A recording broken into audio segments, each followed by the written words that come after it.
आजचा जो topper stock आहे तर त्याच्यासाठी सूरज या ठिकाणी उपस्थित आहे. मी असं म्हणेन की त्याच्या यशाबद्दल आणि आपल्याला तो जे काही मार्गदर्शन करणार आहे तर त्याच्याबद्दल आपण सगळ्यांनी जोरदार टाळ्या वाजवून त्याचं स्वागत करूया.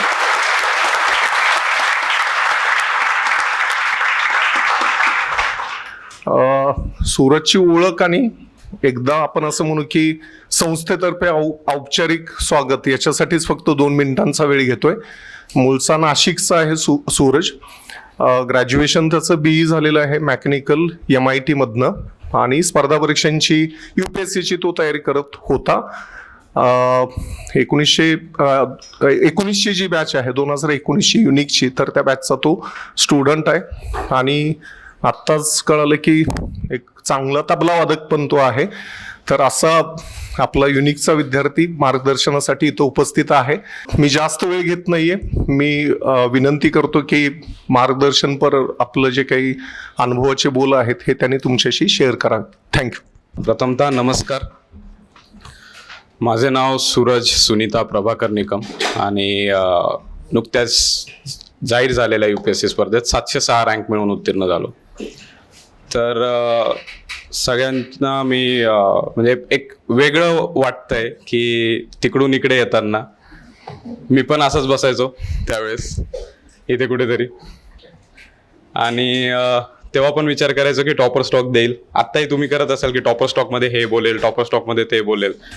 तर मग तेच फिलिंग घेऊन मी इथे आलो आणि त्यावेळेसचं जे ठरवलेलं, जे तेव्हा गरजेचं नव्हतं तरी ठरवलं होतं, ते आज बोलणार.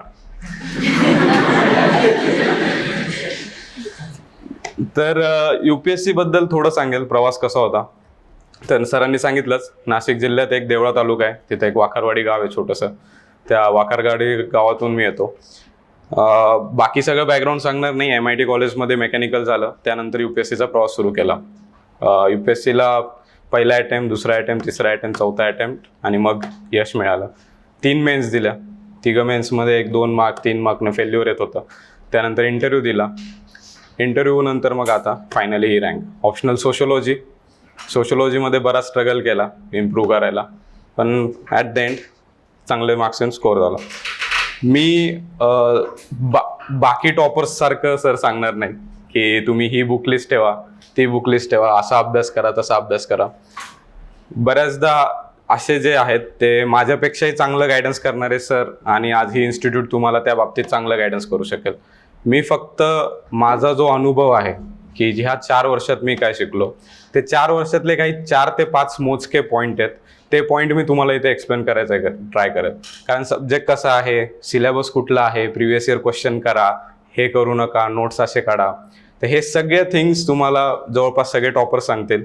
काही थिंग्स मला तिथे बसल्यावर वाटायचं की ह्या मिस आउट होत होत्या, त्या थिंग्स फक्त मी सांगेल. की घरी गेल्यावर वाटत होतं की यार सांगून तर गेले सर की हे करा, ते करा. अभ्यासाच्या टेबलवर बसल्यावर खरा प्रॉब्लेम येत होता की आता दिवसाचा प्लॅन तरी कसा करायचा, की सकाळी काय करायचं. सोशो वाचायला घेतला, GS4 वाचायला घेतला, नोट्स काढायला घेतलं, मग वाटतं की अरे आता वेळ जातोय खूप, नोट्स तरी कशा काढायचं. तर ह्या ज्या छोट्या मोठ्या थिंग्स आहेत याच्यावर मी जास्त फोकस करेल, कारण या छोट्या थिंग्सनेच लार्जर एम्पायर बिल्ड होतं. जेव्हा तुम्ही एक एक स्टेप पुढे जातात, प्री मेन्स इंटरव्ह्यू, त्यात ह्या छोट्या थिंग्स त्याच्यात जास्त मॅटर करतात. तर UPSC बाबतीत बोलायचं झालं तर येस, जसं सगळे म्हणतात की UPSC डिफिकल्ट एक्झाम आहे. काही जण म्हणतात देशातले, काही जण म्हणतात जगातले. तर येस, ती डिफिकल्ट आहे. पण मी नेहमी म्हणतो, सरांशीही बोलणं झालं, की ही परीक्षा डिफिकल्ट मानली जाते कारण ही एक्झाम जी स्पर्धा आहे ती स्वतःसोबत आहे. हे बऱ्याचदा आपण विसरून बाजूच्यांसोबत याचा रँक इतका येईल, त्याचा रँक तितका आला, हा रँक आला, मला रँक 1 आणायचा आहे, 10 आणायचा आहे, 100 आणायचा आहे, फर्स्ट अटेम्प्टमध्ये महाराष्ट्र कॅडर आणायचं आहे. ते इथपर्यंतच आपला कॉम्पिटिशन चालू राहते. कॉम्पिटिशन ही स्वतःशी आहे. तर त्याच्यामुळे स्वतःवर इम्प्रूव्ह करा, सेल्फ इम्प्रूव्हमेंटला फोकस द्या. इच डे तुम्हाला 1% इम्प्रूव्ह व्हायचं आहे. ॲट द एंड तुम्ही, मी म्हणेल 365 नाही पण 300% इम्प्रूव्ह झालेलं राहा. तर या छोट्या छोट्या गोष्टींवर फोकस करा. साहजिक जेव्हा मला कळालं की टॉपर स्टॉक द्यायचा आहे, हा डायरेक्ट इंटरॅक्शन आहे जे ऑलरेडी ह्या प्रोसेसमध्ये आहे, त्याच्यामुळे मी फुल्ली प्रिपेअर्ड पॉईंट्स वगैरे काढून आलो की जास्त भरकटलं नाही पाहिजे, वेळ कमी असतो. तर 0.01% म्हटलं जातं. एकेका मार्कावर एक 10-20 याची कॉम्पिटिशन बोलली जाते. तर जसं आज पण बोलणं झालं, मला इंटरव्ह्यूत एक 10-20 मार्क्स कमी आले, त्याच्यामुळे मी 200-250 वरून 700 पर्यंत पुश झालो. ते एका मार्कचं इम्पॉर्टन्स तेव्हा कळतं आपल्याला की ही परीक्षा किती कॉम्पिटिटिव्ह आहे आणि ती स्वतःशीच आहे, दुसऱ्याशी नाही आहे. तर पुन्हा एकदा सांगेल की ह्या परीक्षेत इतकी टफ असताना आपण इतकं कष्ट करतो, एक आयसोलेटेड लाईफ जगतो, इंजिनिअरिंगची लाईफ सोडून इकडे बरेचसे आलेले असतात. तर इथे अजून फर्स्ट अटेम्प्ट दिलाय असं कोणी आहे का? म्हणजे अटेम्प्ट दिलाय, सगळे पुढच्या वर्षी अटेम्प्ट देणार आहेत, ॲपिअरिंग आहेत. Sociology optional, okay. आणि मेन्स प्रिपेअर करतायत यावेळेस असं कोणी आहे का? मेन्स देत आहे, ओके. म्हणजे त्यांचा वेळ घेत नाही आपण. तर रिझल्ट लागल्यानंतर हे सगळे तुम्हाला सॅक्रिफाईसेस आठवतात. मी त्या दिवशी सरांशी बोललो की 16 एप्रिल ते, हे वाक्य मी तेव्हा ठरवून ठेवलं होतं की 16 एप्रिल 1:19 रिझल्ट लागला आणि पुढच्या सेकंदाला ॲस्पिरंट टू ऑफिसर की एक अधिकारी झालो 1 सेकंदाला. पण तो जो 1 सेकंद असतो ना, त्या 1 सेकंदामध्ये ही 4 ते 3, 4, 5 वर्षाची मेहनत लागते. मग ही जी मेहनत आहे ती हे सगळं करून त्या 1 सेकंद आणायला आपण एवढं झटत असतो. तर मी नेहमीच सांगतो की रिझल्ट लागला, सत्कार सुरू झाले, हे झाले, लाईफ एकदम बेस्ट आहे रिझल्ट लागल्यानंतरची. तिकडून इकडे यायचे की ज्या मुलाला कधी मी तर इव्हन हे पण बोललो की मला बिल्डिंगमध्ये लिफ्टमध्ये विचारलं जायचं की तुम्हाला कुठे जायचं आहे. त्यांना मी 2-3 वर्षापासून त्या बिल्डिंगमध्ये राहत होतो, पण कोणालाच माहित नव्हतं हा इथे राहतो. मी घरात बसलेला असताना मला शेजारचे विचारायचे मम्मीला की तुमच्या घरी कोण पाहुणा आलाय. म्हणजे इथपर्यंत ही जी आयसोलेटेड लाईफ होती, एक सॉलिट्यूड होता, तो आता कन्वर्ट झाला. आणि इथे एक एक शब्दाला व्हॅल्यू मिळते, तुम्हाला नमस्कार मिळतात, हे मिळतात, ह्या सगळ्या सेकंडरी थिंग्स आहेत. पण ह्या गोष्टी रिझल्ट लागल्यानंतर होतात. ते मिस कॉल येतात, फोन येतात, 40-100 पेंडिंग असतात, हे सगळं खरं आहे. तेव्हा वाटायचं की टॉपर्स सांगतात की लाईफ एवढी चेंज होते, पण येस, इतकी चेंज होते. पण या सगळ्या गोष्टींसाठी लागतं काय की प्रत्येक वेळेस आपल्याला वाटतं की UPSC म्हणजे टॉपर्स नेमकी काय करतात, असे काय वेगळं असतं. मलाही तिथे बसून वाटायचं. त्यावेळेस पियुष सर आले होते, sociology, I think AR 61 or 64 topper होते. तर त्यावेळेस मला वाटायचं की पियुष सरांनी असं वेगळं काय केलं सोशिओलॉजीमध्ये, और इतके काय केलं, हे नक्की करतात काय, हे काहीच वेगळं करत नाही. मी आता जसं पुढे एक स्टेज जाते तसं टॉपर सोबत कॉन्टॅक्ट येतात, सगळे सेमच करतात, फक्त गोष्टी वेगळ्या पद्धतीने करतात, सेम थिंग डिफरंट पद्धतीने करतात. त्यामुळे टॉपर्स तिकडून इकडे तुझी जी जर्नी असते, हे जे 4-5 पाऊल असतात, हे 4-5 पाऊल कव्हर करायला त्यांना फायदा होतो. आता मी जसं बोललो की डायरेक्ट पॉईंटवर येतो, इंट्रोडक्शन झालं. तर मी बुक लिस्ट वगैरे तुम्हाला इंटरनेटवर, सरांकडे कुठला अभ्यास करायचा आहे, हे सगळं तिथे मिळून जाईल. काही स्पेसिफिक पॉईंट आहे जे मी एक्सपिरियन्समधून शिकलो, ते फक्त मी सांगेल. की पहिलं म्हणजे एक असतं की स्टार्ट कसं करायचं. आपण सकाळी डे असतो, एक अभ्यासाला बसलं किंवा दिवसाचा किंवा महिन्याचा प्लॅन कसा करायचा. तर मी एक माझ्या एक्सपिरियन्सवरून सांगतो की मी पहिली प्रिलिम्स फेल झालो, पण त्याच्यानंतरच्या प्रिलिम्स माझ्या कन्सिस्टंटली एक चांगल्या स्कोअरने निघत होत्या. फॉरेस्ट नव्हता निघत, पण एक चांगल्या स्कोअरने निघत होत्या की मध्ये कन्फ्युजन राहत नव्हतं. तर याचा एकच मी श्रेय देतो, ते म्हणजे टाइम टेबल. ज्या डिसिप्लिनने मी टाइम टेबल फॉलो केलं, ज्या मायक्रो लेवलपर्यंत मी टाइम टेबल बनवलं, ते मी तुम्हाला आज सांगू इच्छितो की तितके तुम्ही इवन आजच्या डेटला, मी पुढच्या महिन्याच्या 10th डेटला सकाळी 11 वाजता कुठला टॉपिक करणार आहे, जर टेस्ट असेल तर कुठली टेस्ट देणार आहे, इथपर्यंत मी डिसाइडेड असायचं. तर मी तुम्हाला ते सांगेल की मी जेव्हा प्रिपरेशन स्टार्ट केलं तेव्हा मी लेजिस्लेटिव्ह, एक्झिक्युटिव्ह, ज्युडिशरी या शब्दांचे मराठी मिनिंग शोधत होतो लायब्ररीत बसून, की यांना मराठीत काय म्हणतात, बिंग मराठी माध्यमातून शिकलेलो आहे तर. कारण तेव्हा काही माहीत नव्हतं. तर तिथून मी स्टार्ट केला. पहिल्या प्रिलियम्सला मोठा फटका घातला. त्यानंतर सेकंड इयरला मी जेव्हा बसलो तेव्हा मी एक प्रॉपरली टाइम टेबलनुसार सुरुवात केली. तर टाइम टेबल मी सांगेल की मी जेव्हा कॅप्टन होतो MIT मध्ये एका टीमचा, तिथे मला टीम मॅनेजमेंटला एक पद्धत कळाली की एक रिव्हर्स प्लॅनिंगचा. फॉर एक्झाम्पल, तुमचं जर आता मंथ वाईज जा पहिले, की मला ह्या मंथमध्ये हा करायचा आहे सब्जेक्ट, त्या मंथमध्ये तो सब्जेक्ट करायचा आहे, तिसऱ्याच मंथमध्ये हा सब्जेक्ट करायचा आहे. त्या मंथ नंतर वीकमध्ये या, वीकली नंतर डेवर या, डे नंतर आवर्सवर या. आवर्सवर आल्यानंतर मी तर म्हणेल की तुम्हाला आवर्समध्ये तुमचे जेवणाचे वगैरे ते पण आवर्स मॅनेज करता आले तर करा, कारण तुम्ही जितक्या मायन्यूट डिटेल्सपर्यंत जाल तितक्यापर्यंत आहेत. आता टाइम टेबलचं अजून एक सांगेल की बऱ्याचदा एकदम ऑप्टिमिस्टिक टाइम टेबल असतं आपलं, की मी 16 तास अभ्यास करेल, मी 18 तास अभ्यास करेल, और मी आणि जर प्रॅक्टिकली बघितलं, जर तो दिवसाचे जेवढे टार्गेट्स असतात ते जरी लिहिले, किती वेळ लागतो ते काढला, तर एक 16-17 तासाचं टाइम टेबल बनतंच. प्रॅक्टिकली बनवलं आपण एक आयडियलपणे की आज बसलो आणि बनवलं तर, पण ते फॉलो नाही होत. ते फॉलो नाही झालं तर नेक्स्ट डेला वाटतं की हे टार्गेट मिस झाले, हे टार्गेट मिस झाले, हे उद्या करू, ते परवा करू, रविवारचा हा दिवस काढू, तिकडे करू. हे करत करत मोटिवेशन जातात की जे करतोय ते फॉलो नाही होते. तर मी याकरता सांगेल की तुमचं जे टाइम टेबल असलं पाहिजे ते एकदम रिअलिस्टिक असलं पाहिजे.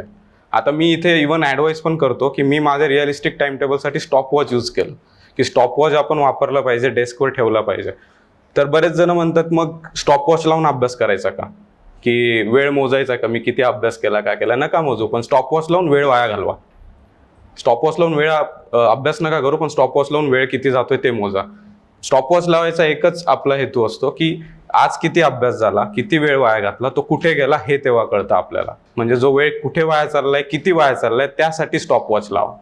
तर स्टॉपवॉच लावल्यानंतर तुम्हाला कळेल की मी रोज 8-10 तास कम्फर्टेबली जे माझे बाकीचे कामं नाही आहेत ते आवरून मी अभ्यास करू शकतो. तर या पद्धतीने स्टॉपवॉच लावून तुमचा आधी एक डे अँड डेट काढा, की टाइम काढा की तुम्ही किती ॲक्च्युली तुमचा टाइम देऊ शकतात, आणि त्यानुसार टाइम टेबलवर एक रिअलिस्टिक पद्धतीने टाइम टेबल करा. आणि मी इव्हन सांगेल की मी जेव्हा टाइम टेबल बनवायचो तेव्हा मी एक्सेल शीटमध्ये बनवायचो. एक्सेल शीटमध्ये तुम्ही एका याच्यावर, मी हे खूप मायन्यूट डिटेल्समध्ये जातोय कारण मी ते फेस केलं जेव्हा या ज्या प्रॉब्लेम्स येत होते त्याच्यावर मी हे सोल्युशन काढलं होतं आणि ते वर्क झालं माझ्यासाठी. तर एका याच्यावर तुम्ही तुमचे टाइम डेट टाका. जसं युनिकचं बाहेर चिटकवलेलं असतं एक time table, same time table तसं होतं माझं, की टाइम वरती डेट्स आणि एक सब्जेक्टचं आधी नियोजन करा. की फॉर एक्झाम्पल ऑप्शनल बऱ्यापैकी आपण आता एक 60-70% वेटेज ऑप्शनलला देतो, तर ऑप्शनलचं पहिले मॅनेज करून घ्या की ऑप्शनल मी ह्या तारखेला हा टॉपिक करेल. इवन तिथे जर आपण बघितलं, आता सोशलॉजीचं मी सांगतो, आपले ऑप्शनल डिवाइड केलेले असतात 3A, 3B, 3C. तर तिथे पुट करा की मी 3A ह्या तारखेला 3A करणार. आणि नाही झालं तर आणि हे पण सांगेल मी, एकदम प्रॅक्टिकल टाइम टेबलमध्ये बफर्स असतात. महिना 30चा असेल तर प्लॅनिंग 26ची करा किंवा 25चा करा. 5 दिवसाचा बफर ठेवा, कारण ते टाइमपास आपण करणार म्हणजे करणार आहे. एकतर आजारी पडू, मित्र येणार, इंजिनिअरिंगचे फ्रेंड येणार, कॉल येणार, घरून काहीतरी होणार, ते 5-6 दिवस जाणार आहे. और इव्हन आपण स्वतः अभ्यास नाही करणार, तर ते 5-6 दिवस बफर असलं पाहिजे. तर तो बफर ठेवून प्लॅन करा. सोशोचा प्लॅन झाला, एक साधारणतः 1 महिनाभर प्लॅन करा. मंथली प्लॅन तुम्ही 7-8 महिन्याचा केला तरी चालेल. जो मी अवरली प्लॅन म्हणतोय तो अवरली प्लॅन एक मंथ तरी इन ॲडव्हान्स करा. मग एक सोशोचा प्लॅन झाला, मग तुम्ही तुमचा GS कुठला असेल त्याचा प्लॅन करा. जर 1 ते 2 तुमचा ब्लँक स्पेस असेल, आपण म्हणतो की जेवणाचं वगैरे, 2 ते 3 तुमचा, काही बरेच जण रूमवर जाऊन आराम करतात, मग 1 ते 3 तसा ब्लँक जातो, तो ब्लँक स्पेस तसाच ठेवा. पण 3 ते 5 जर न्यूजपेपर, करंट अफेअर जर तुम्ही वाचणार असेल तर तिथे लिहा की न्यूजपेपर आहे, करंट अफेअर आहे, आत्ता मला ते करायचे. आणि मी इव्हन पेजेसमध्ये अभ्यास नाही मोजला जात की मी आज 20 पेज वाचले, मी आज 30 पेज वाचले. पण जेव्हा प्रेशर येतं ना, तर स्टडी नाही होत नव्हता की एकाच पेजवर मी 10-10, 15-15, 20-20 मिनटं राहायचो, खास करून मंथली मॅगझिन्सला और करंट अफेअरला. जेव्हा पेजेसचं टार्गेट आलं ना की ह्या 5 मिनिटात 1 पेज संपवायचं, या 20 मिनिटात हे संपवायचं आहे, एक वाचनाला स्पीड येतो, ते रिकवर करायला पण स्पीड येतं. कारण मी असं मानतो की माणूसानं एक टार्गेट ओरिएंटेड गोल फॉलो करण्यात आहे. इंजिनिअरिंगला और बऱ्याचशा ग्रॅज्युएशनमध्ये ऑब्झर्व केलंय, परीक्षा आली का आदल्या रात्री सगळ्यात जास्त अभ्यास होतो. सो तुम्ही पण हे टार्गेट ठेवा की इथे एवढा वेळ दिलाय ना 3 ते 5, तर मी 3 ते 5 माझा करंट अफेअर न्यूजपेपर जे लिहिलेलं आहे टाइम टेबलमध्ये ते पुट करेल. नंतर सकाळी काय टाइमपास केला तो विचार करणार नाही. और 5 नंतर 6ला मित्रांसोबत चहावाला जायचं आहे आणि आज मी पॉलिटिकल बाबतीत हा पॉईंट मांडून माझा पॉईंट सिद्ध करेल, हा पण नाही करायचा. 7 नंतर मी काय करेल, पॉलिटी हातात घेईल और जिओग्राफी हातात घेईल, हाही नाही. 3 ते 5 करंट अफेअर आहेत तर करंट अफेअर आहे, दॅट्स इट.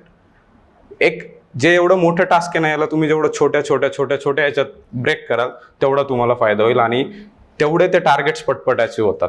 3 ते 5 टार्गेट हिट केलं, करंट अफेअर्स आणि न्यूजपेपरचं टिक करा. तुमचा पुढचा काय असेल, चहाचा टाइम वगैरे, तो पूर्ण एन्जॉय करा. Back to chair, back to desk, आणि परत तो पुढचा स्लॉट पुन्हा टिक झालंच पाहिजे. सो आणि हे स्टॉपवॉच तुम्ही जेव्हा तिथे लावतात की आता मी चाललोय, तेव्हा स्टॉपवॉच पॉज करणार, हे करणार, याच्यानुसार तुम्हाला तुमचा एक आयडियल टाइम भेटतो. एक तुम्ही स्वतः कसे डे युटिलाइज करताय रॅदर दॅन तुमचा शेजारचा. तर हे तुम्ही तुमच्यानुसार तुमचं टाइम टेबल बनवतात. टॉपर्स कसे करतात, काय करतात, प्रत्येकाचा युनिक स्ट्रॅटेजी आहे, प्रत्येकाचा स्ट्रगल युनिक आहे. त्याच्यामुळे इथे येऊन स्ट्रगल सांगण्यापेक्षा मी जे चुका केल्या त्या सांगतोय पहिलं. तर हे तुम्ही टाइम टेबल फॉलो करा. आणि एक 8-8-8 म्हटलं जातं स्टँडर्ड टाइम. 8 तास झोप, 8 तास बाकी एक्स्ट्रा कामं, आणि 8 तास अभ्यास. तर कुठला 1 तास इकडे टाकायचा, झोपेचा 1 तास, 9 तास करायचे मग अभ्यासाचे. और इकडे कुठे टाइमपास होतोय तर इथला 1 तास काढून इकडे 10 तास करायचे. तर हे शिफ्ट करायला आपल्याला ते तेव्हा टाइम टेबल जिथे एक्सेल शीट पुढे असते ना, ते तेव्हा जमतं. मी इव्हन माझे 1 ते 2 दिवस फक्त टाइम टेबल बनवण्यात दिलेलं आहे. कारण एकदा टाइम टेबल बनलं तर पुढचे कामं इझी होतात. आणि सकाळी उठल्यावर विचार नाही करावा लागत की आता काय वाचू, और कालचं काय राहिलंय, मग आज कुठून सुरुवात करू, मग हे करू. सकाळी टाइम टेबल समोर असतं, अरे हे वाचायचं, दॅट्स इट, कामाला लागा. आता याच्यात एक पण पॉईंट येतो की क्लासेसचे टाइम असतात आपले. क्लास टाइम असतो, मग बाकी ठिकाणी वेळ नाही मिळत. क्लास टाइम हा पण एक स्टडीज आहे. त्याच्यामुळे तिथे आपण असं नाही मानलं पाहिजे की क्लासमध्ये वेळ जातोय मग मला इकडे घरी भेटत नाहीये किंवा नाहीये. हे सगळे आपल्या स्किलवर आहेत. कारण पुढे जाऊन खूप मोठं प्रोफेशनल लाईफ आणि स्वतःची लाईफ मॅनेज करायची आहे. तर या थिंग्स आत्तापासून सवय लावून घ्या की आपले जे टार्गेट्स आहेत ते विथ क्लास अवर्स कसे कम्प्लीट करता येतील. बऱ्याचदा असं होतं की नेटफ्लिक्सवर सिरीज बघण्यात वेळ निघून जातो, पण इकडे नोट्स काढताना आठवतं की यार वेळ चाललाय, की 2 तास हे करायचं होतं पण अर्धा तास तर मी नोट्सच काढतोय. पण तिकडे नेक्स्ट एपिसोड करत बिंज वॉच करत पूर्ण नाईट जाते. सो ह्या पॉईंट लक्षात ठेवा. इंस्टाग्रामवर पण रील्स बघण्यात तो वेळ जातो, जे नोट्स काढण्यात आपण त्याला इम्पॉर्टन्स देतो. तर एक्सेल शीट ठेवा, बफर ठेवा, आणि लिटरली टाइम टेबल बनवून झाल्यानंतर प्रिंट काढा आणि ती ॲज अ समोर टार्गेट ठेवा. छोट्या छोट्या गोष्टी असतात प्रायव्हेटच्या वर्क कल्चरमधून, ह्याच गोष्टी प्रायव्हेटला वर्क कल्चरमध्ये पुढे आणतात. की शेवटी अपडेट करणार की आज काय काम झालं, किती इम्प्रूव्हमेंट झाली, आज कुठे टाइमपास केला जे उद्या मी करणार नाही. तर ते एक्सेल शीट जेव्हा तुम्ही प्रिंट करून आणतात, टिक करत चला. आणि नाही होणार कम्प्लीट हेही मी सांगतो. तुम्ही जे ठेवाल की 100% टार्गेट आहे किंवा हे कराल, त्याच्यातलं तुम्ही 70, 60, 80% अचीव केलं, इट्स मोर दॅन इनफ. ते पूर्ण अचीव होत नाही. कधी कधी बफर जे दिलेले असतात ते पण दुसरीकडे इन्व्हेस्ट होऊन जातात.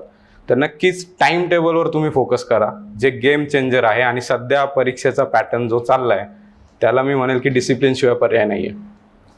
डिसिप्लिन टाईममध्ये ठेवा, टाइम लिमिटमध्ये. दुसरा एक येतं की रिव्हिजन. बऱ्याचदा असं होतं की माझं एवढं सगळं झालं की मग मी रिवाईज करणार. आत्ता तर माझा पॉलिटी पण कम्प्लीट नाही आहे. पॉलिटी एकदा सगळं वाचून झालं का मग रिव्हिजन स्टार्ट होणार. पण ही रिव्हिजन नक्कीच सगळेच करतात. याला पर सायकल रिव्हिजन म्हणतात, की एक सायकल कम्प्लीट झाली तर दुसऱ्या रिव्हिजनची सायकल. मी एक चेंजेस केलेला की मी रिव्हिजन 3-4 टाईपमध्ये डिवाइड केलेला. एक असते की पर डे रिव्हिजन, एक असते पर वीक रिव्हिजन, आणि एक असते पर सायकल रिव्हिजन. तर या 3R स्ट्रॅटेजीमध्ये रिव्हिजनमध्ये प्रिलिम्सचा स्कोर 10 to 20 मार्क्सने बूस्ट होतो. हे मी स्वतः बघितलं. आता सगळे तुम्ही मॉक टेस्ट द्याल, एक 70-80s मध्ये रेंज असतात. 70-80 किंवा पेपरमध्ये जाऊन कळतं की अरे वाचलं होतं पण आठवत नाही. हा पॉईंट तर गेलाय, गव्हर्नरचं तर वाचून आलोय, सोपा क्वेश्चन आहे, आणि मग तो इगोवर जाऊन अटेम्प्ट करणार, रॉंग जाणार, सिली मिस्टेक खाली, मायनस होऊन प्रिलिम्समधून बाहेर. हे इतकं का सुचतंय? कारण हे एक्सपिरियन्स करून आलं. प्रत्येक छोटी छोटी चूक एक्सपिरियन्स करून आलं, जे अॅनालाइज करून आज एक पाऊल पुढे टाकत गेलं.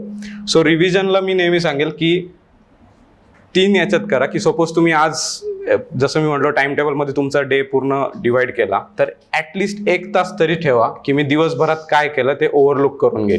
मी म्हणत नाही की तुम्ही परत लाईन बाय लाईन जा, फक्त ओव्हरलुक करून घ्या झोपायच्या आधी की मी आज हे वाचलंय, हे वाचलंय, याच्यात हे पॉईंट आहेत, झालं. ही पर डे रिव्हिजन झाली. वीकली मी फक्त शनिवार रविवार मी फक्त Saturday is a revision day असायचा माझा, असं मी म्हणूनच चालायचो.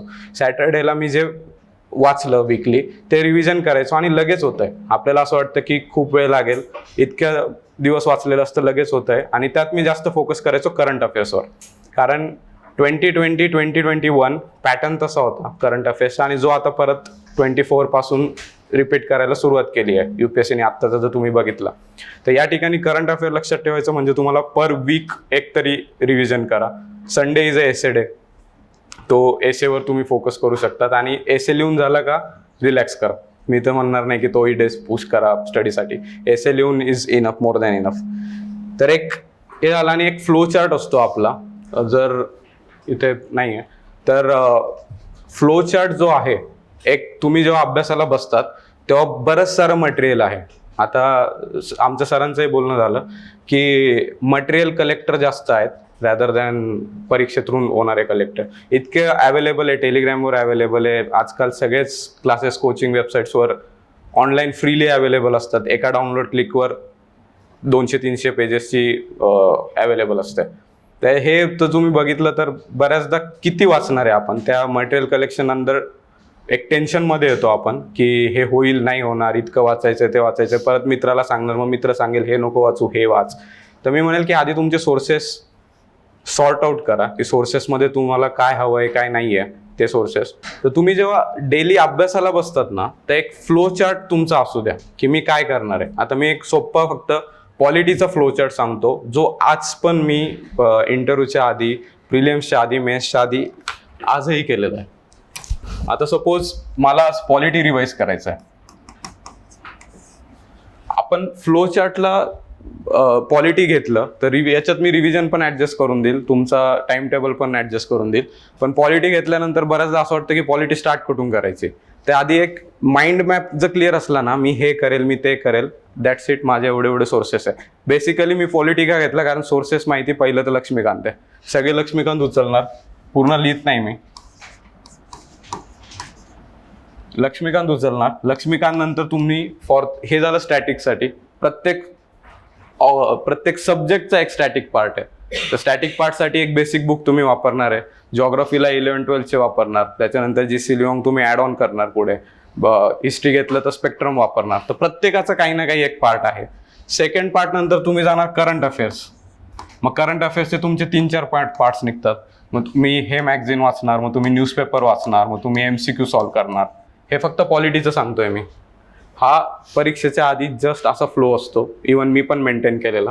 त्यानंतर आपण येतो प्रिव्हियस इयर क्वेश्चन पेपर, की PYQ काय आले त्याच्यात. PYQ पॉलिटीच्या त्या पार्टवर कुठले PYQ आलेत काय नाही आलेत. PYQ नंतर आपण जातो प्रॅक्टिस, मी त्याला मॉक टेस्ट म्हणतो, की मॉक टेस्टमध्ये कसे आलेत क्वेश्चन्स और ते. आता हे रिव्हिजन करताना मी जेव्हा लक्ष्मीकांत माझं पूर्ण रिवाईज व्हायचं, त्या डेचं जी सायकल कम्प्लीट व्हायची, मी फक्त एक टिक मारायचो. किंवा न्यूजपेपरचा आपण नाही, जे करंट अफेअर असेल ते रिव्हिजन झाल्यावर ती एक टिक मारली. PYQ त्याचे झाले, मॉक झाले, हे टिक मारली. आता ह्या टिक्स आहेत ना, याचं मी तुम्हाला इम्पॉर्टन्स सांगेल जेव्हा आपण प्रीच्या आदल्या दिवशी ह्या टिक्स बघतो. जेव्हा तुम्ही over the period of time, एक वर्षात, मी सायकोलॉजीवर फक्त या गोष्टी बोलतोय की इथे जेव्हा तुम्ही 1, 2, 3 ह्या टिक्स बघत जातात ना, याचा एक वेगळा कॉन्फिडन्स असतो एक्झाममध्ये बसताना, की मी इतक्या वेळेस रिवाईज करून गेलोय, याच्या व्यतिरिक्त काय करू शकलो असतो अजून. हे जेव्हा तुम्ही 3-4 टिक्स बघून एक्झाममध्ये जातात की यार इतक्या वेळेस झालंय, अजून काय राहिलंय. याच्यात PYQ, करंट अफेअर्स, मॉकचे मी रिव्हिजन कशी सांगतोय, जेव्हा तुम्ही प्रिलिम्समध्ये पेपर सॉल्व्ह करतात, प्रिलिम्सचे और इवन मेन्सचे, तर मी फक्त एक करायचो की जे क्वेश्चन्स मला वाटतायत की मला नाही जमणार, और जिथे मी अंडरलाईन करून ठेवलंय ते फक्त स्क्रीनशॉट करून मी वेगवेगळ्या फोल्डरमध्ये टाकून ठेवायचो. पॉलिटीच्या फोल्डरमध्ये सगळे जे माझे क्वेश्चन चुकलेत ते, इकॉनॉमीच्या फोल्डरमध्ये माझे जे क्वेश्चन्स चुकलेत ते, और जे राहत नाही, और जो डेटा फॅक्ट्स नवीन आहे माझ्यासाठी, ते मी सगळे पुट करायचो. आणि मग पॉलिटीचं रिव्हिजन करायचं ना, मी फक्त पॉलिटीचंच मॉकचं फोल्डर ओपन करायचो. 60-70 स्क्रीनशॉट्स निघतात ओव्हर द पिरियडमध्ये प्रीपर्यंत, तेवढे रिवाईज करायचे, दॅट सेट झालं. याच्याने काय होतं, एक लय मेंटेन राहते की पॉलिटीचं स्टॅटिक वाचलं, पॉलिटीचं करंट लगेच कनेक्ट होतं, पॉलिटीचं PYQ कनेक्ट होतात, पॉलिटीचं मॉक कनेक्ट होतं. याच्यात तुमचे अजून काही सोर्स असतील, म्हणजे फॉर एक्झाम्पल क्लास नोट्स असतात, ते इथे कुठेतरी फिट करून अरेंज करून टाका. आणि हे तुमचं जर क्लिअर असेल ना, तर दिवसाला वेळ वाया जात नाही की आज मला हे करायचंय का हे करायचंय का हे करायचंय. याच्यानुसार तुमचे आवर्स डिवाइड होतात, याच्यानुसार तुमच्या टाईममध्ये एक्सेल शीट पण डिवाइड होत्या. सो याच्यावर एक फोकस ठेवा. मी एक LDR म्हणून ठेवायचो, जी माझी एक 25-30 पेजेसची एक छोटी फाईल असायची. LDR म्हणजे लास्ट डिव्हिजन नोट्स किंवा लास्ट डे रिव्हिजन. त्याच्यात फक्त मी एकच पुट करायचो जे याच्यात लक्षात राहत नव्हतं. नेहमी एक काहीतरी फॅक्ट्स असतो जो कधीच लक्षात राहत नाही, नेहमी असतो. एक पॉलिटीचा असणार, एक इकॉनॉमीचा असणार, कुठला तरी एक, तो मी तिथे टाकून ठेवायचो की जे मला येत नाहीये. परीक्षेच्या आधी तेच रिवाइज करा जे तुम्हाला येत नाहीये LDR. कारण ती भीती असते की याच्यावर प्रश्न आला, या मॅपवर साऊथ चायना सीचा मॅप माहितीच नाहीये, तर ते आदल्या दिवशी बघून गेले तर तुम्हाला नेक्स्ट डे तो कॉन्फिडन्स असतो विथ ह्या टिक्स. तर रिव्हिजनसाठी ही स्ट्रॅटेजी यूज केली ना, एक पर डे, पर वीक आणि पर सायकल, तर तुम्हाला त्याचं एक मी सांगेल की मी हे आधी माझ्या फ्रेंड्सलाही सांगितलेलं, 10 ते 20 मार्क्स इझिली बूस्ट होतात प्रिलियम्समध्ये. त्याच्यानंतर प्रश्न येतो प्रॅक्टिसचा. आन्सर रायटिंग प्रॅक्टिस करायची आहे, मॉक्स द्यायचे आहेत प्रिलियम्सच्या. आन्सर रायटिंग प्रॅक्टिस मी म्हणत नाही की तुम्ही फर्स्ट डे पासून केली पाहिजे और तुम्ही सेकंड डे पासून केली पाहिजे. मी नेहमी तेच सांगतो की आत्ता फक्त आहे ना, जेवढं वाचतायत, जेवढं क्लासमध्ये शिकवतायत, ते फक्त एक थिंकिंग बेसिसवर तुम्ही ते ब्रेन स्टॉर्म करा की तुम्हाला ॲटलिस्ट थिंकिंग 7 मिनिटात आन्सर लिहायचं आहे, 20 मिनिटात 7 मिनिटात आन्सर लिहायचं आहे आणि एक 12 ते 13 मिनिटात 3 पेजेस लिहायचे. याच्यात आता तर 4 पेजेस पण यायला लागलेत. याच्यात तुम्हाला थॉट प्रोसेस लिहायची आहे, तुमचे थॉट्स अरेंज करायचे आहेत, तुम्हाला प्रेझेंटेशनवर वर्क करायचं आहे आणि मग कन्क्लुजन एकदम चांगल्या पद्धतीने कन्क्लूड करून नेक्स्ट क्वेश्चनवर मूव्ह व्हायचं आहे. बऱ्याचदा असं होतं ना की त्याच्यातच वेळ जातो. येत असतं सगळं, वाचलेलं असतं, पण त्या आन्सर्स लिहिण्यात आपला वेळ जातो की इथे काय लिहू. हा नंतर मग लक्षात येतं की 6 नंबरचा पॉईंट जास्त इम्पॉर्टंट होता, तो फर्स्ट नंबरला पाहिजे होता. तर यासाठी ना मी म्हणेल की आत्तापासून मग आन्सर्स लिहित बसणार, मग 7 मिनिटात कम्प्लीट नाही होणार, मग एक क्वेश्चन पेपर मी 4 तास सोडवणार. हे करण्यापेक्षा ना आधी थिंकिंग प्रोसेसवर वेळ द्या, की थॉट प्रोसेसवर, की हे आलंय न्यूजपेपरमध्ये, जेव्हा आपण वाचतो तेव्हा न्यूजपेपरमध्ये हे आलंय, तर मी याच्यावर थॉट प्रोसेस कशी ठेवणार, याच्यावर ब्रेन स्टॉर्म कसा करणार, एक ओपिनियन बिल्डिंग वगैरे मी ते सांगेलच नंतर. तर ह्या प्रोसेसवर तुम्ही फोकस द्या रादर दॅन डायरेक्टली याच्यात जम्प करण्यापेक्षा. बऱ्याचदा मी अजून एक सांगेल जे मी अनुभवलंय स्वतः. हँडरायटिंग बरंचसं मी मराठी आणि सेमी इंग्लिशमध्ये असल्यामुळे मला कर्स्यू जमत नव्हती. मी साध्या हँडरायटिंगमध्ये लिहायचो, तो वेळ लागत होता, पेपर कम्प्लीट होत नव्हता. तर हे ज्या तुमच्या छोट्या मोठ्या मी म्हणेल त्या जे आहेत पॉईंट्स, याला ॲनालाइज करून तुम्ही तुमची हँडरायटिंग असेल, तुमचा लिहिण्याचा स्पीड असेल, तो आत्तापासून वर्क करा. याला बेस्ट आहे जेव्हा इथे सर नोट्स सांगतात. आपण बऱ्याचदा असं होतं की मग इकडे बघून लिहिणार, मित्र काय लिहितोय वगैरे, तो स्पीड वाढवा. ह्या छोट्या छोट्या गोष्टी आहेत ना, जेव्हा मेन्सला जातं ना तेव्हा येतं. सगळं रेडी असतं आपलं, नोट्स रेडी असतात, अभ्यास खूप केलेला असतो, सरांचे गायडन्स असतात, मेंटर असतात, सगळं असतं. पण ह्या छोट्या मोठ्या गोष्टी आधीपासून लक्ष न दिल्यामुळे पुढे कळतात आणि तेव्हा मग त्याच्यावर फोकस करावा लागतो की आता मी स्पीड कसा वाढवणार, आत्ता एक टेस्ट दिली, हे दिलं ते दिलं. सो मी नेहमी हेच सांगेल की आत्तापासून या छोट्या छोट्या गोष्टींवर वर्क करा. हँडरायटिंग खराब येत असेल तुमचं, काय इवन किती एक 10-15 मिनिट्समध्ये एक कॉपी चेक होत असेल, जर आपण बघितलंय 60-70 पेजेस चेक करायचे असतील तर. सो तुमचा A, B किंवा C जर काही वेगळा असेल आणि त्याला नाही समजला तर तो सर्कल करून पुढे जातो. तिथे वेळ नाही इन्व्हेस्ट करत बसणार की नक्की ह्या स्टुडंटला नक्की काय म्हणायचं होतं, आणि त्याच्या पुढे आपली फक्त ती कॉपी असते. आपला मागचा स्ट्रगल काहीच नसतो. लहानपणापासून आपल्या आईवडिलांनी जी परिस्थितीत आपल्याला शिकवलेलं असतं, काही त्याला माहीत नसतं. ती कॉपी, दॅट्स इट. सो मग ती कॉपी तेवढी त्याच्यापर्यंत न्यायला आत्तापासून मेहनत करा. ते ब्रेन स्टॉर्मिंग, ती हँड रायटिंग, तुमचं प्रेझेंटेशन स्किल. टॉपर्सच्या कॉपी बघा, टॉपर्सच्या कॉपीमधून तुम्हाला काही तुमच्या पद्धतीने मॅच होणारे काही प्रेझेंटेशन्स मिळतात की हां माझं असंच आहे, हेडलाईन करतो, पॉईंट फॉर्मॅटमध्ये लिहितो. तर हे बघा, मी तर इव्हन हे पण केलेलं की टॉपर्सचे आन्सर्स बघून लिहिलेलं आहे की माझ्या प्रेझेंटेशनमध्ये आणि त्यांच्या प्रेझेंटेशनमध्ये काय फरक पडतो. और त्यांचं आन्सर 2 पेजमध्ये संपतंय, माझं अक्षर छोटं आहे तर माझं 1.5 पेजमध्येच संपतंय तेच आन्सर. तर ह्या छोट्या मोठ्या ट्विक समजून घ्या तुमच्या. हे मी पुढे पण कनेक्ट करेल. याला मी सेल्फ ॲनालिसिस म्हणतो की स्वतःचं ॲनालिसिस या पॉईंटवर ठेवा आणि आत्तापासून ते पुढे जा.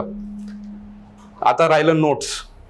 जसं मी म्हटलो, नोट्सला वेळ लागतो साहजिक. मी जेव्हा सोशोचे नोट्स काढत होतो, एक 2 ते 3 फाईल्सबद्दल मी पेपर 1 आणि पेपर 2च्या मोठ्या मोठ्या फाईल्स आल्या होत्या नोट्स काढून. तर मला पण तेव्हा वाटायचं की नोट्समध्ये वेळ जातोय. नोट्समध्ये इवन याच्यात सोशोचे इकडून वाचून परत या सोर्सेसमधून वाचा, त्या सोर्सेसमधून वाचा आणि स्वतःचे नोट्स काढा. त्यात पण डाऊटफुल की बरोबर काढतोय का नाही, एक्झाम पॉईंट ऑफ व्ह्यूने आहेत का नाही, रिव्हिजन होतील का नाही. तर मी नोट्सबद्दल एवढंच म्हणतो की काही न करण्यापेक्षा काहीतरी काढलेलं बरं राहतं. कारण कुठे ना कुठे ते नोट्स कामात येऊन लागतात, कुठेतरी तुम्हाला त्याचा रेफरन्स येऊन जाईल.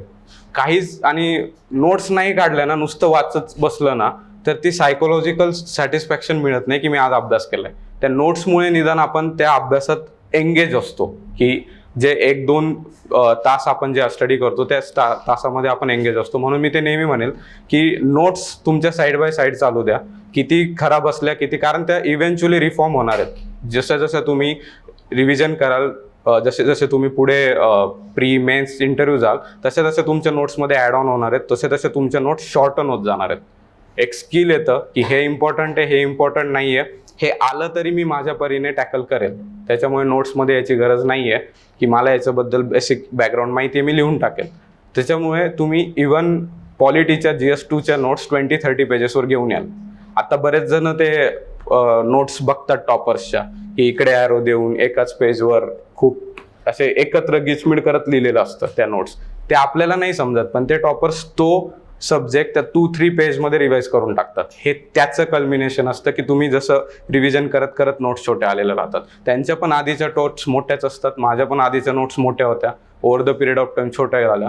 पण मी नेहमी म्हणेल की नोट्स प्रिपेअर करा, स्टार्ट करा नोट्सला, आणि त्याच्या नोट्स फक्त एकच विचारत राहायचं नोट्सच्या वेळेस की ह्या मला रिवाईज करता येणार आहेत का. आता मी माझ्या फर्स्ट अटेम्प्टला MCQ यायचे कुठे बरेच यूट्यूबवर की आज पेपरमध्ये काय झालं, त्या न्यूज चॅनलच्या ॲनालिसिसवर MCQ यायचे. मी आणि माझा मित्र बाय द आम्ही इथेच तिघं-चौघं बसायचो आणि आज तिघं-चौघं सिलेक्टेड आहेत सगळे, वेगवेगळ्या वर्षी झाले सिलेक्टेड. तर ते पूर्ण बेंच आज कम्प्लीट झाला.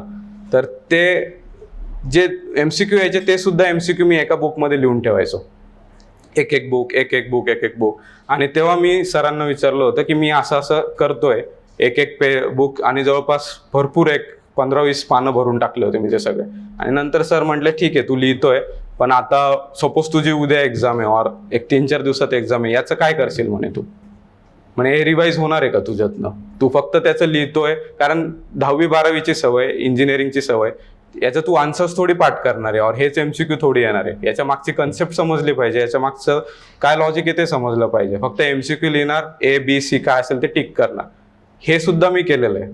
आणि आता तेव्हा मला ते कळालं की ते युजलेस आहे, त्याच्यात काही होत नाही. त्याच्यामुळे नोट्स असे बनवा की जे तुमच्याकडनं रिवाईज होणार आहेत. मी नेहमी तेच सांगतो, बरेच जण एकदम डिटेल नोट्स घेऊन येतात, लाल कलरने हेडलाईन, ग्रीन कलरने बॉक्स, इकडे हे ते, आणि तेच नोट्सच इतके हेवी बनून जातात की त्याचं एक आपण बुक पब्लिश करू शकतो. आपल्याला फक्त एक्झाममध्ये ते जे एखादा टॉपिक आहे, सिलेबस, मी याच्यात परत आता सिलेबसला येतो की सिलेबसला स्टिक टू द सिलेबस. जो सिलेबसचा आता एखादा वर्ड जरी मी पकडला, इमोशनल इंटेलिजन्स मी एवढा वर्ड पकडला, तर इमोशनल इंटेलिजन्सवर तुम्हाला 2-3 पेजेस लिहिता आले पाहिजे, दॅट सेट, संपला विषय. बाकी प्रश्न कसाही हो, आपण लॉजिक लावून, कॉमन सेन्स लावून आपलं कंटेंट तिथे फिट करून येतो आणि ते करेक्ट फिट करून येतो. असं नाही की एकदम रँडमली लिहून आलं. तर इमोशनल इंटेलिजन्सवर 2-3 पेजेस लिहिता आले तर इज मोर दॅन इनफ. तुम्ही मग इमोशनल इंटेलिजन्सचे हाफ पेजचे नोट्स काढा, नाही तर 7-8 पेजचे नोट्स काढा. मग ते इथिक्सचेच तुमचे 100-200 पानाचे नोट्स होतील. सो नोट्स नेहमी शॉर्ट ठेवा, जेणेकरून तुम्हाला रिव्हिजन करता येईल आणि विचार करायचा की 2-3 दिवसावर परीक्षा आलेली असताना मला हे रिवाईज होणार आहे. आता मी ह्या नोट्सबद्दल बोललो, जे तुम्ही आता करंट प्रिपरेशन फेजमध्ये. एक सेकंड नोट्सचा अजून पार्ट येतो, तो म्हणजे शॉर्ट नोट्स, जे मी टॉपर्सचे बोललो, 1-2 पेजेसवर ॲडजस्ट करायला लागतात. तर तुम्ही जेव्हा आता प्रिलिम्स द्याल आणि त्याच्यानंतर एक मेन्सचा काळ येतो किंवा प्रीचा आधी एक 15-20 दिवसाचा काळ येतो किंवा 1 महिना आधी मी म्हणेल, तेव्हा त्या नोट्स बाहेर येतात आपल्या. ते स्वतःच जागृत होतं की आता आपल्याला छोट्या नोट्स लागणार आहे, कारण एवढे 7-8 पेज आपल्याला रिवाईज करायला जमणार नाही. मग आपण सगळं पूर्ण पुराण 1 ते 2 पेजेसवर घेऊन येतो आणि त्या 1 ते 2 पेजेसवर मी तरी अजून 3 मेन्स लिहिल्यात, तेवढ्याच पेजेसवर, बाकी काहीच लागत नाही. एकच डेटा आपण ओव्हरऑल मल्टीपर्स्पेक्टिव्हने स्टडी करतो, मल्टीपर्स्पेक्टिव्ह आणि इंटरलिंक करून सगळीकडे वापरतो, दॅट्स इट, तेवढंच लागतं. आणि ह्या जेव्हा शॉर्ट नोट्स बनतात ना, ते आपले जस्ट एक्झामच्या आधी बनतात आणि त्याच आपण एक्झाममध्ये लिहितो. इथे तुम्ही 20-30 पेजेसच्या एका टॉपिकच्या किती नोट्स बनवा, पण तुमच्या ज्या शॉर्ट नोट्स बनणार आहे त्यात तुम्हाला माहिती असतात की माझे हे स्ट्रेंथ आहेत, हे माझे प्लस पॉईंट्स आहेत, तेवढेच तुम्ही तिथे पुट करतात आणि तेच एक्झाममध्ये रिफ्लेक्ट होतात. 7 मिनिटात तेवढंच आठवतं, त्याच्या पलीकडे जात नाही. 7 पण नाही म्हणणार मी, 2 मिनिटं हार्डली मिळतात ब्रेनस्टॉर्म करायला, तो क्वेश्चन वाचून कीवर्ड्स बघून पटपट पटपट, आणि बाकीचा वेळ 5 मिनिटात लिहिला जातो. आम्ही एक एक्सरसाइज पण केलेली की स्वतःच नाव लिहून बघा, पूर्ण नाव, त्यात 2 पेज, तरी 7 मिनिटं कमी पडतात. तर इथे तर ब्रेनस्टॉर्म करून लिहायचं आहे. सो ती स्किल म्हणून मी बोललो की आत्ताच ती स्किल राहू द्या, की सर सांगतायत एखादी इन्फॉर्मेशन तर पटकन ती डायग्राममध्ये ॲनालाइज करून डायग्राम फॉर्ममध्ये टाकून नोट्स काढायला सुरुवात कर. एखादी स्कीमॅटिक फिगर सांगितली किंवा ते सन अँड रे फॉर्मॅट असतो, सर बोलता बोलता बरेच जण बोलून जातात, एक इन्फॉर्मेशन देऊन जातात शिकवता, ती लगेच आपल्या डोक्यात प्रोसेस करून तिथे टाकून द्यायची. आणि मी सांगतो, तुम्ही एक जरी अशी आत्ता डायग्राम चालू लेक्चरमध्ये जर फॉर्म करून जर लिहिली ना, ती तुम्ही मेन्समध्ये वापराल, शुअर शॉट वापराल, ती नेहमी लक्षात राहते. कारण माझ्या अशा 2-3 मी क्लास नोट्समध्ये केलेल्या होत्या, ते शुअर शॉट मेन्सपर्यंत लक्षात होतं. जसं व्हर्च्युअस सायकल ऑफ पॉवर्टी असेल, ते असेल, इझी डायग्राम्स आहेत, पण तिथे त्यावेळेस फॉर्म केलेलं मला वाटलेलं खूप भारी काम केलं. मग ते लक्षात असतं आपलं की इकडे टाकायचं तिकडे टाकायचं. सो नोट्सचं एक राहिलं. आणि एक छोटीशी गोष्ट, बऱ्याचदा असं होतं की हा पॉईंट इतका इम्पॉर्टंट आहे, तो पॉईंट इतका इम्पॉर्टंट आहे, हायलाईट करू, अंडरलाईन करू, बुक्सवर लिहू, इकडे लिहू तिकडे लिहू. बेसिक एक सोर्स ठेवा कुठला पण, जसं लक्ष्मीकांतचा एक मी बेसिक सोर्स ठेवला होता, आणि ॲड ऑन करत चला. तुमचं मॉकमध्ये चुकलं, एखादा क्वेश्चन चुकला, तर आता सपोज पॉलिटीची टेस्ट दिली, तर पॉलिटीचं जे मटेरियल आहे तुमचं स्टडी करण्याचं ते समोरच ठेवा. जर तो क्वेश्चन सपोज मी म्हणेल की कॅगचा क्वेश्चन चुकला, तर लगेच बुक उचलून तिथे नोट डाऊन करा की हे इन्फॉर्मेशन नवी होते, हे ते होतं. आता मी म्हणणार नाही, पण मी 2nd-3rd अटेम्प्ट पासून ते करत गेलो. खास करून याचा फायदा होतो एन्शियंट अँड मिडिवल हिस्ट्रीला. खूप वास्ट सिलेबस आहे, कुठून पण क्वेश्चन येतात. मॉक्समध्ये ते क्वेश्चन फॉर्म करतात, तर मॉक्समधून ती इन्फॉर्मेशन मी माझ्या तामिळनाडू टेक्स्टबुक जे वापरत होतो झेरॉक्स, तर त्याच्यात मी ती ॲड करत होतो. मॉक्समधून इकडून काही नवीन इन्फॉर्मेशन आली, हा स्तंभ, ही जागा, ती जागा, इकडे एक्सक्वेशन, और ह्या राजाची ही साईन, ती साईन, तर ते सगळं मी इकडे ॲड करत होतो. त्याच्यामुळे ते इतकं 2nd attempt, 3rd attempt, 4th अटेम्प्टपर्यंत ते इतकं इनरिच सोर्स झालं होतं की मला बाकीकडे जायची गरज नव्हती. त्याच सोर्सवर मला माझे काय मिस्टेक्स केले होते त्या मला भेटत होत्या.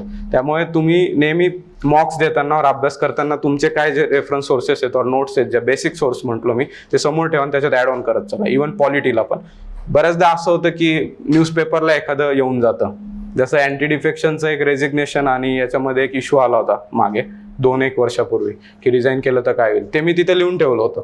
आणि हे प्रश्न UPSC 2-3 वर्षानंतर विचारतेच असे, ज्याच्यात ट्विक आहे, जे आता लक्ष्मीकांत बरंचसं विचारून UPSC पण थकली आहे. आता पॉलिटीचे प्रश्न बरेच वेगळ्या प्रकारचे यायला लागलेत. तर मग ह्या थिंग्स तुम्ही नोट्समध्ये हळूहळू ॲड ऑन करत चला, ज्याचा लास्टला फायदा होईल. आता तिसरं येतं करंट अफेअर्स अँड न्यूजपेपर. मी पण सरांना विचारायचो, द हिंदू वाचू का इंडियन एक्सप्रेस वाचू, इथपासून सुरुवात होती. तर मी द हिंदू सुरुवात केला. कुठलाही एक न्यूजपेपर उचला, फक्त जर द हिंदू घेतला तर इंडियन एक्सप्रेसचा एक्सप्लेन वाचा, एक्सप्लेन घेतला तर द हिंदूचा एक्सप्लेन वाचा, सॉरी इंडियन एक्सप्रेस घेतला तर द हिंदूचा एक्सप्लेन वाचा. तर हे तुम्ही कॉम्बो राहू द्या. ह्या कॉम्बोमध्ये बरेचसे होऊन जातं. आता बरेच जण, मी पण केलेलं, त्यावेळेस न्यूजपेपरच्या नोट्स काढणार, आर्टिकलच्या नोट्स काढणार. इव्हन लायब्ररीमध्ये आपण बघितलं तर बरेच हायलाइटेड असतात, हे हायलाइटेड, ते हायलाइटेड, मग याचं म्हणणं ते, त्याचं म्हणणं हे, असे सगळे पोरं तिथे नोट डाऊन्स वगैरे करून ठेवतात. तर प्रत्येक वेळेस न्यूजपेपर वाचताना का डोक्यात असू द्या की मी हा का वाचतोय, मी हे आर्टिकल का वाचतोय, हे न्यूज का वाचतोय, इकडे पॉलिटिकल काही न्यूज आली तर ही का वाचते. ती UPSCच्या सिलेबसमध्ये रिलेटेड असेल तरच चला, अथवा पुढे चला. तेव्हा तुमचं जे आपण म्हणतो ना, मला 2 तास लागतायत न्यूजपेपर वाचायला, 4 तास वाचताय, ते हळूहळू कमी होतील. तेव्हा तुम्हाला इम्पॉर्टंट पॉईंट्स कळतील की न्यूजपेपरमध्ये हे इम्पॉर्टंट आहे, न्यूजपेपरमध्ये ते इम्पॉर्टंट आहे, दॅट्स इट, बाकी सोडून द्या. इव्हन मी सांगतो की आर्टिकल्स रिलिजियसली वाचतात. अजून पण मी बघतो की कुठलंही आर्टिकल असो, पहिल्या शब्दापासून एंड शब्दापर्यंत वाचतात, जसं ते UPSCच्या सिलेबसमध्ये लिहून दिलेलं आहे. पण जर ते जे आर्टिकल तुमच्या सिलेबसमध्ये रिलेटेड नसेल, तिथून जर तुम्हाला काही आउटपुटच मिळत नसेल, हार्डली 1 पॉईंट पण मिळत नसेल, 2 पॉईंट पण मिळत नसेल, तर तुम्ही त्याच्यात आणि ते समजून घेण्यात वेळ लागतो, कारण ती लँग्वेज तशी असते आणि आपण तितकी हाय इंग्लिश और तसे एवढे मोठे मोठे आर्टिकल वाचायची सवय नसते. तर त्यात जर तुम्ही वेळ इन्व्हेस्ट करताय आणि त्याच्यातून काही आउटपुट मिळत नाही तर मग तुमचा तो वेळ तसाच जातोय. तर आधी ओळखा ते आर्टिकल किती आहे. तुम्ही जसं जसं पुढे जाल तर इव्हन रायटर्स पण ओळखीचे होऊन जातात की कोणत्या रायटरने कशा फॉर्ममध्ये लिहिलं असणार आहे. एका ग्लान्समध्ये कळतं की हे त्याला म्हणायचं, हे म्हणायचं. आणि हार्डली एका आर्टिकलमधून तुम्हाला 1 ते 2 पॉईंट मिळतील जे तुम्ही मेन्समध्ये वापरू शकता. सो किती वेळ इन्व्हेस्ट करायचा कुठल्या न्यूजवर, कुठल्या आर्टिकलवर, मी इतक्या मायक्रो ॲनालिसिसमध्ये का बोलतोय, कारण पेपर सगळेच वाचतात पण A to Z वाचत बसतात. मी हे नाही म्हणणार की किती वेळ न्यूजपेपरमध्ये इन्व्हेस्ट करा, मी हे म्हणेल की किती वेळ कुठल्या न्यूजमध्ये इन्व्हेस्ट करायचं ते बघा. बरेच जण ते एखादी नवीन स्पेसिस सापडली तर ते स्पेसिसवर पण फोटोवरच जास्त वेळ जातो की काहीतरी वेगळं दिसतंय, तर त्याच्यात पण वेळ जातो आपला. आणि ॲट द एंड लक्षात येतं की अरे आता टाइम संपला, आता जेवायला जायचं, मित्र बोलवायला येतो, अर्धाच न्यूजपेपर झालाय, परत जेवून आल्यावर अर्धा न्यूजपेपर करणार, मग आता झोप येते, मग परत पुढे करत करत 11 वाजतील तेव्हा कळतील GSचं हे टार्गेट कंप्लीट झालं नाही, सोशलचं हे टार्गेट कंप्लीट झालं नाही, हे राहिलं ते राहिलं. मग झोप एक तर तुम्ही कॉम्प्रोमाइज करणार और दुसऱ्या दिवशी डोकं दुखत असताना उठणार आणि मग अभ्यास करणार, परत अभ्यास नाही होणार. हे सगळं ॲस्पिरंट लाईफमध्ये मी पण होतो, आत्ता पण ॲस्पिरंटच आहे मी. पण ह्या छोट्या मोठ्या गोष्टी आहेत ना, जेव्हा तुम्ही तुमचा डे पूर्ण ॲनालाइज करतो तेव्हा छोट्या मिस्टेक्स आपल्याला कळतात की आपण त्या न्यूजमध्ये एवढा टाइम इन्व्हेस्ट केला, त्याच्यामुळे आपलं पूर्ण डे पुढे कॅरी झालं. सो ॲनालाइज करा की कुठल्या आर्टिकल, कुठली न्यूज किती इम्पॉर्टंट आहे, त्यानुसार ठेवा की याच्यातून मला मेन्समध्ये किती फायदा होईल, किती नाही होणार. तुम्हाला जर एक सोशल अवेअरनेस आपला डेव्हलप होतो न्यूजपेपरमधून, ते तितकंच करा. प्रत्येक गोष्ट एकदम PhD करायच्या हेतूने लागू नका, कारण त्याच्यात खूप वेळ जातो जो न्यूज आन्सर रायटिंगमध्ये त्याचा एवढा यूज होत नाही. कारण आता जर मी म्हटलं की अँटी डिफेक्शनचंच बोलतो, अँटी डिफेक्शनबद्दल तुम्ही किती पेपरात वाचलं, इंट्रो तुम्ही त्याच्या कॉन्स्टिट्युशनल फीचर्सनेच करणार की ह्या अमेंडमेंटमध्ये हे आलं, 10th शेड्यूलमध्ये हे दिलेलं आहे, आणि मग खाली तुम्ही त्याचे पॉझिटिव्ह निगेटिव्ह लिहिणार. सो तुम्हाला अंडरस्टँडिंग मिळेल याची त्या अँटी डिफेक्शनची, पण खूपच त्याच्यात PhD करून फायदा नाही आहे. जे आपलं तुम्हाला जर आवड असेल तर तुम्ही ते वाचू शकतात, पण एक्झाम पॉईंट ऑफ व्ह्यूने का, हा नेहमी लक्षात ठेवा की मी हे का वाचतंय. त्याच्यानंतर मी एक म्हणतो की UPSCचा जर मी पॅटर्न बघितला, 2020, 2021, 2, 3 तर खतरनाक, मग 24, तर नेहमी आपण जर बघितलं की प्रिलियम्समध्ये कॉमन सेन्सच लागतोय. आपण स्टॅटिक वाचून जातो, स्टॅटिक सगळे करेक्ट करून येतात, पण पुढे जे म्हणतो 100 पैकी 30 क्वेश्चन मला जमले, पुढचे 30-40 अजून कन्वर्ट करावे लागतात, तर याच्यात कॉमन सेन्स लागतं आणि एक लॉजिक डेव्हलप करावं लागतं. तर मी नेहमी म्हणेल की तुमच्या आजूभोवती जे चाललेलं आहे, किंवा आता जसा लेमन ग्रासचा क्वेश्चन होता, किंवा बाकी एक कुकरचा एक क्वेश्चन होता, जर UPSC बघितलं तर हे सगळं आपल्या आजूभोवती चाललेलं आहे. कुठेतरी पेपरात येऊन जातं, कुठेतरी डिस्कशन येऊन जातं. आता काय सांगता येतं, उद्या सोपबद्दलच काहीतरी इन्ग्रेडियंट्स बद्दल विचारून टाकलं, तर ह्या बाबतीतनं थोडं कुतूहल राहू द्या की ही चालली आहे, मग हे का चाललंय, इंटरनॅशनल रिलेशन्समध्ये काय चाललंय. आता बऱ्याचदा असं होतं की मी इथे जर बोललो की एकदम रँडम फिगर की इंडियाचा GDP हा 20 ट्रिलियन आहे समथिंग असं, तर मग आपल्याला वाटतं की हा काहीतरी चुकीचं बोलतोय, कारण आपल्याला एक अप्रॉक्स फिगर माहिती आहे की किती असू शकतं. तसं न्यूजपेपरमध्ये जेव्हा तुम्ही ते वाचतात ना, एक अवेअरनेस राहू द्या की GDP आला आपला तर ह्या अराउंड आपला GDP आहे, बजेट आला तर ह्या अराउंड आपलं बजेट येतं, ह्या लॅक्स करोडमध्ये आपण हे बजेट ठेवतो. जेव्हा तुम्ही पुढचं स्टॅटिक वाचता ना, ह्या कनेक्ट होतात की हां यार, आपण सोशल सेक्टर्समध्ये एवढं इन्व्हेस्ट करतोय, मग इकडे किती राहील. कारण बऱ्याचदा असं होतं की मी केली हे चूक, आर्टिकल्स न्यूजपेपरमध्ये वाचताना मी फिगर सोडून द्यायचो आणि पुढचं वाचायचो, ती स्टॅटिस्टिक जी यायची ती. आणि UPSC सोडून बाकीच्या एक्झाम तर तेच विचारतात.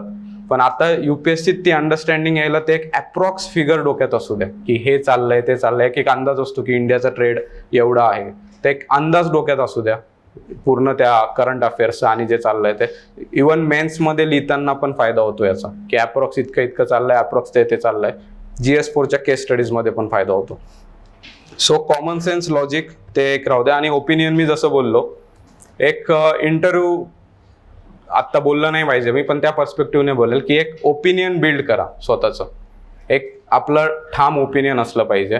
भले आपण मेन्समध्ये पॉझिटिव्ह पण लिहितो, निगेटिव्ह लिहितो आणि एक फार भारी पद्धतीने कन्क्लूड करून नेक्स्ट क्वेश्चनवर मूव्ह होतो, पण एक ओपिनियन असू द्या की जे करंट अफेअरमध्ये चाललंय, याच्यात जे चाललंय ते ओपिनियन, आणि ते ओपिनियन तुमचं न्यूट्रल असलं पाहिजे. पॉलिटिकल बायसनेस लांब ठेवायचे पहिले. एक न्यूट्रल पद्धतीने ते सगळं ॲनालाइज करून तुम्ही त्याचं पूर्ण एक ओपिनियन बनवा. आणि मी तेच बोललेल परत की थॉट प्रोसेस जेव्हा तुम्ही ब्रेनस्टॉर्म करतात तेव्हा हे ओपिनियन्स बनवायला मदत होते, आणि मेन्सला क्वेश्चन्स जेव्हा समोर आला तेव्हा हे ब्रेनस्टॉर्मिंग कामात येतं. लगेच डोक्यात फ्रेमवर्क पूर्ण फॉर्म होतं. हे मी म्हणतो की आन्सर इमॅजिन होतं की माझं या पेजवर हे असं दिसणार आहे, सेकंड पेजवर असं, खतम. सो आत्तापासून ते ओपिनियन बिल्ड करा. बायसनेस आणि ते सेल्फ असं असतं की एक कल असतो आपला, तो कल सगळा साईडला ठेवून एक न्यूट्रल पद्धतीने ॲनालाइज करून करा. दुसरं जे बोललो मी सेल्फ ॲनालिसिस, मागे पण बोललो मी की आपण आता इतके तुम्ही रिसोर्सेस वाचतात, पुस्तकं वाचतात, सगळं नोट्स वाचणार, हे वाचणार, पण एक मिस करतो, आपण स्वतःला वाचत नाही. मी जेव्हा ते बोललो आधी, सेल्फ ॲनालिसिस हे इम्पॉर्टंट असतं इथे. बऱ्याचदा असं होतं की प्रिलियम्सला बसणार, तुमच्या सिनियर्सकडनं, तुमचे जे फ्रेंड्स ज्यांनी प्रिलियम्स दिली ते सुद्धा म्हणतील की 2 तासात काय झालं काय माहिती, मला काही सुचलंच नाही. वर्षभर अभ्यास करणार, 8-8, 10-10 तास, 12 तास, आणि त्या 2 तासामध्ये 2-3 क्वेश्चन चुकतात, सगळी मेहनत वाया जाते. सगळे नोट्स काढलेले असतात, सोशल स्टडी केलेला असतो, अरे पण यूजच करता येत नाही. एसे आपल्याला असं वाटतं काही ठिकाणी काही जण असतील की एसे एकदम लॉजिकल तुमचे आर्ग्युमेंट्स असतात, किंवा मराठीत आर्टिकल्स लिहिणारे, इंग्लिशमध्ये लिहिणारे, वाचन असणारे असतात, पण एसे मध्ये लिहिताच येत नाही, त्याचा यूजच होत नाही काही. हे सगळं का, तर त्या 2 तासामध्ये मी गडबड केली, मी अँझायटीमध्ये आले, किंवा मला तेव्हा सुचलं नाही, पेपर पॅटर्न चेंज दिसला. इव्हन मी असे काही मित्र ऐकलेत जे एक्झाममध्ये 23च्या पेपरला पेपर पॅटर्न चेंज झाला, तर तो काउंट करून आला होता. म्हटलं तुला तिथे बसून ते काउंट करायला वेळ आहे, आम्हाला इथे आन्सर सॉल्व्ह करायला वेळ नाही. तो सीसॅटचे क्वेश्चन किती चेंज झाले तो पॅटर्ननुसार ते काउंट करून आला होता. सो ह्या थिंग्स आहेत. आणि ब्रेन असं असतंय ना, ते फक्त एस्केप मेकॅनिझम बघतंय. मी फेल झाली, अरे माझ्याकडे ऑनलाईन नोट्स काढायला लॅपटॉप नव्हता. मी तिथे सीसॅटला फेल झालो, अरे पॅटर्न चेंज झाला होता. अरे तेव्हा ना माझं एका प्रश्नावर 2 मिनिटं निघून गेले, मला हा फॉर्म्युलाच आठवला नाही. ठीक आहे, एस्केप आहे, तुम्ही मित्रांमध्ये सांगणार, हे सांगणार, ते सांगणार, पण रिझल्ट ते नाही बघत आहे ना. रिझल्ट ॲट द एंड तेच बघणार की तुम्ही लिस्टमध्ये आहात का नाही आहात. सो हे एस्केप मेकॅनिझम आपण देत बसू, आणि त्याच्याने जे आपले मेंटल ॲनालिसिस आहे ते नाही करणार.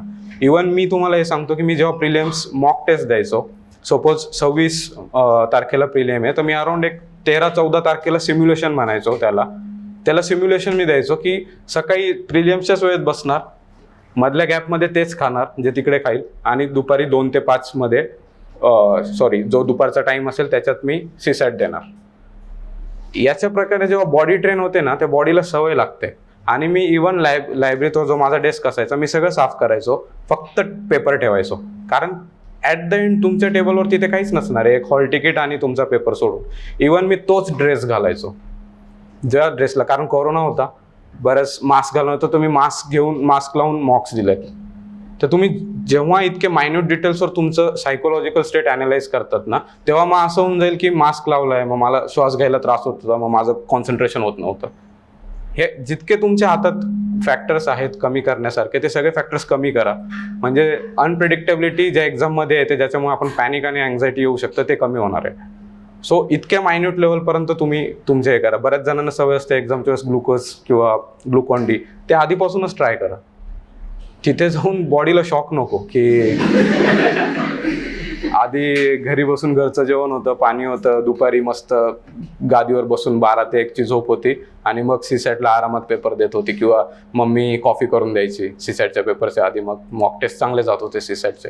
सो ह्या ज्या तुमच्या जे थिंग्स आहेत, जेवढ्या अनप्रेडिक्टेबल आहेत, तेवढ्या कमी करून तुम्ही लाईनवर आले ना, तिकडे अँझायटी कमी होणार नाही. सेकंडली मी सांगतो की तुमच्या चुका ज्या तुम्ही मिस्टेक्स करतात या ओव्हर द पिरियड, तुम्ही मॉक टेस्ट देतात, मी म्हणेल की स्वतःला टेस्ट करतात, तेव्हा ज्या चुका करतात ना, त्या चुका लिस्ट डाऊन करून ठेवा डूज अँड डोंट्समध्ये.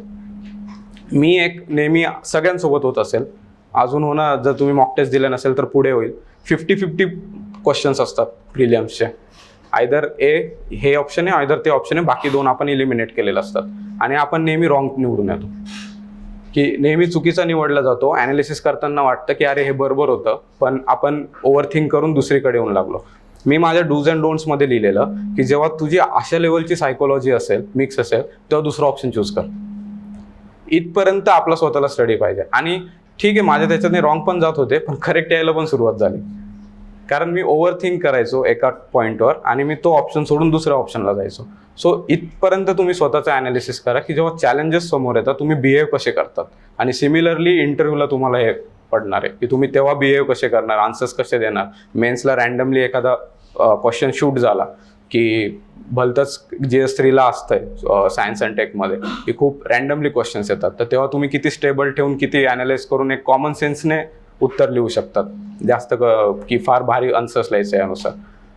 सो तुम्ही स्वतःचं ॲनालिसिस करा. जेवढं स्वतःचं ॲनालिसिस कराल तेवढं तुम्ही ते अँझायटीमधून बाहेर जाल. आणि मी याच्यासाठी ते जे 2 तास म्हटलो आणि त्या 2 तासामुळे अख्खं वर्ष जात आहे याचा इम्पॉर्टन्स तेव्हा कळेल. इव्हन मी मुलं बघितलेत, माझे फ्रेंड्स काही आहेत, एक क्वेश्चन और एक मार्क, इव्हन 0.14 मार्क्सने जो पोटेन्शियल कॅन्डिडेट आहे तो प्रीमधून बाहेर होतो.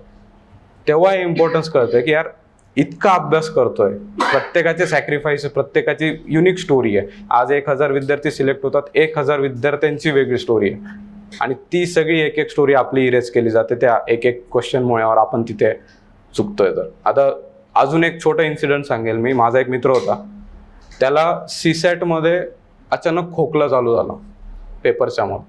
तो खोकलाच थांबत नव्हता, त्याची काही मिस्टेक नव्हती, त्याने काही ते असं एस्केप पण नव्हता त्याच्यासाठी, पण त्याच्यामुळे त्याच्या पेपरवर इम्पॅक्ट होत होता. लकीली त्याने 23चाच पेपर, त्याच्यातही त्याने 100 क्रॉस केले होते.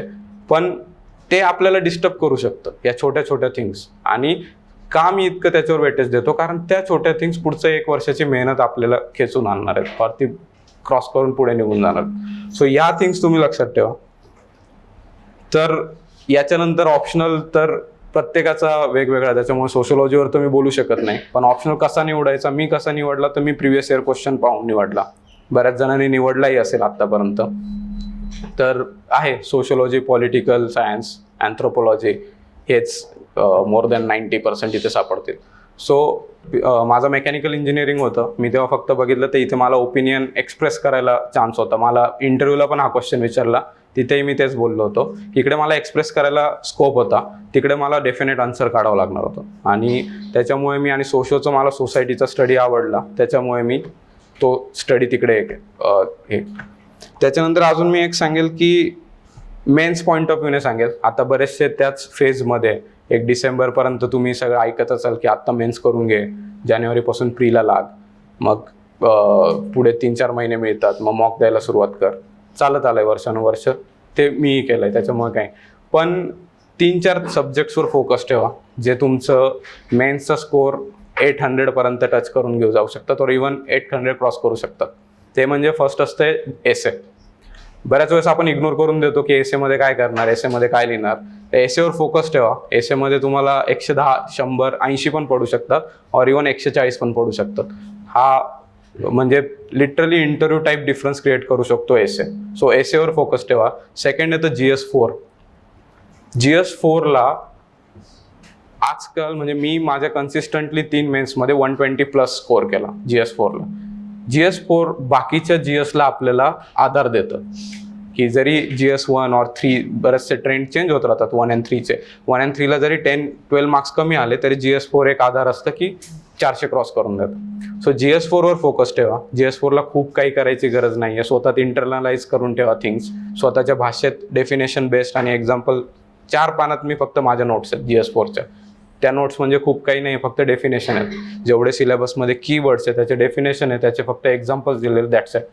तेवढं वाचून सगळं लिहिता येतं. त्याच्यामुळे GS4चं तुम्ही नेहमी फोकस करा की आपल्याला 120-130+ काढायचे आहेत. GS4 नंतर येतं ऑप्शनल, तुमचा जो काही ऑप्शनल असेल तो. ह्या 3 याच्यावर तुमची अख्खी मेन्स पलटते. आणि मी याच्यात ॲड ऑन करतो तो म्हणजे एक कुठला तरी GS तुम्ही पिक करा. तो GS तुमच्या आवडीचा असू द्या. मी नेहमी सजेस्ट करतो की तो GS2 घ्या, कारण 1ला स्टॅटिक आहे, ते आपण प्रिलिम्स आणि याच्यामध्ये वाचत राहतो, हिस्ट्री, जॉग्राफी. सोसायटी, हे सगळं GS प्रिलिम्स करताना होत राहतं. 3ला करंट येतो, ते आत्ता जरी किती केलं तरी पुढच्या मेन्सपर्यंत काही ना काही बदलणार आहे, काही ना काही नवीन स्कीम येणार आहे, सायन्सचं बदलणार आहे, एन्व्हायरमेंटचं बदलणार आहे. त्याच्यामुळे 3चं तुम्ही बेसिक अंडरस्टँडिंग असेल नंतर करंट ॲड ऑन करून होऊ शकतं. पण मी सांगतो की GS2 असं आहे की त्याच्यात तुम्ही स्कोअर बूस्ट करू शकता, कारण त्याच्यात लिहायचे आर्टिकल्स, त्याच्यात लिहायचे केस स्टडीज. आता प्रत्येक क्वेश्चन पण तसा येतो की जस्टिफाय थ्रू केस लॉग्स. सो ह्या ज्या केसेस आहेत ह्या आत्तापासून आयडेंटिफाय करत चला. आपल्याला आता केशवानंद भारती बाकी ह्या केसेसच्या पलीकडे जाऊन पण ते केस विचारतात, कारण त्या केसेस आता जस्टिफाय करता येत नाही आहे. ते right to marry or your choice, person choice, ते काहीतरी क्वेश्चन होता, त्याच्यात पण त्यांनी केस लॉज विचारले होते. सो ज्यांनी ते 2018, 19, 20मध्ये ती एक न्यूज होती ते वाचले होते, तर त्यांनी, मलाही ती माहिती होती, तर मी ते केस लॉज लिहून टाकला, अराउंड बऱ्याच जणांनी लिहिलाय. सो आत्तापासून GS2वर जर फोकस ठेवला ना, आर्टिकल्स आत्तापासून तुम्ही एक सवय ठेवा की एक डेली 10-20 आर्टिकल्स तुम्ही जर असतील तर तेवढे रिवाईज करत चला. सो आर्टिकल्सवर जर तुम्ही फोकस ठेवला आणि ते जर नंतर व्हॅल्यू ॲडिशन यालाच म्हणतात, ते जर तुम्ही GSमध्ये लिहित गेले तर GSचा स्कोअर 110+ जातो, GS2चा सांगतोय. सो तो अजून एक बूस्ट करतो. सो मी ते नेहमी सांगेल की GS2 घ्या. इंटरनॅशनल रिलेशन्स होत आहे, ओपिनियन बिल्ड करून ते आन्सर्स लिहिता येतं, पण GS2चे जे आत्ता बेसिक प्रिलियम वाईज आपण करतो तो स्टडी मेन्सला कसा यूज करता येईल ते डोक्यात ठेवून स्टडी करा. सो बाकी अभ्यास रिलेटेड जे मी बोललो की बुक्स आहेत, बाकी थिंग्स मी जास्त सांगणार नाही, कारण ते ऑलरेडी बाकी टॉपर्स पण सांगतायत की कसा अभ्यास केला पाहिजे और काय. हे जे 4-5 पॉईंट्स आहेत, टाईम मॅनेजमेंट, रिव्हिजन कशा करायच्या, नोट्स कशा काढायच्या, ह्या डे टू डे बेसिसवरचे प्रॉब्लेम्स आहेत. आता मी इथे सांगून गेलो की तुम्ही जॉग्राफी 12च्या NCERT मधून करा, घरी जाऊन प्रॉब्लेम येणार आहे की स्टार्ट कुठून करायचं, ते नोट्स कसे काढायचे. त्याच्यामुळे मी हे पॉईंट्स तिथून घेतले की GC लिओंग कधी उचलायचं. GC लिओंग सेकंड पॉईंटला आलं पाहिजे, की आधी मी ते बेसिस करणार, त्याच्यावर मी आता मग GC लिओंग वाचणार कसं. GC लिओंगमध्ये 3-4 चॅप्टर आहे, लँड फॉर्म्सवर जास्त चॅप्टर आहे, तर मी पहिले इकडचं जर ग्लेशियर लँडफॉर्म्स वाचले तर मी लगेच GC लिओंगचे ग्लेशियर लँडफॉर्म्स वाचेल. काही ॲडिशन वाटली तर मी इकडे करून घेईल, म्हणजे GC लिओंगला नंतर हात लावायची गरज नाही त्या NCERTमध्ये. सो हे जे तुमचे डेली जे इश्यूज आहेत ना, तेच फक्त मी ॲड्रेस करायचा ट्राय केला. ओव्हरऑल जी मेजर जर्नी आहे याबद्दल खूप सारं चांगलं गायडन्स सरही करू शकतात आणि इंटरनेटवरही अवेलेबल आहे. सो मी एकदम थोडक्यात जे बेसिक पॉईंट जे मला हायलाईट होत होते जर्नीमध्ये ते केले. सो अजून जर एक सेकंड पार्ट आहे मी तो नंतर सांगेल, पण जर काही डाऊट्स वगैरे असतील तर मग मी ते आत्ता घेतो. मला काही मोजके क्वेश्चन्स असतील तर तुम्ही विचारा, वन बाय वन आपण काही क्वेश्चन्स घेऊया.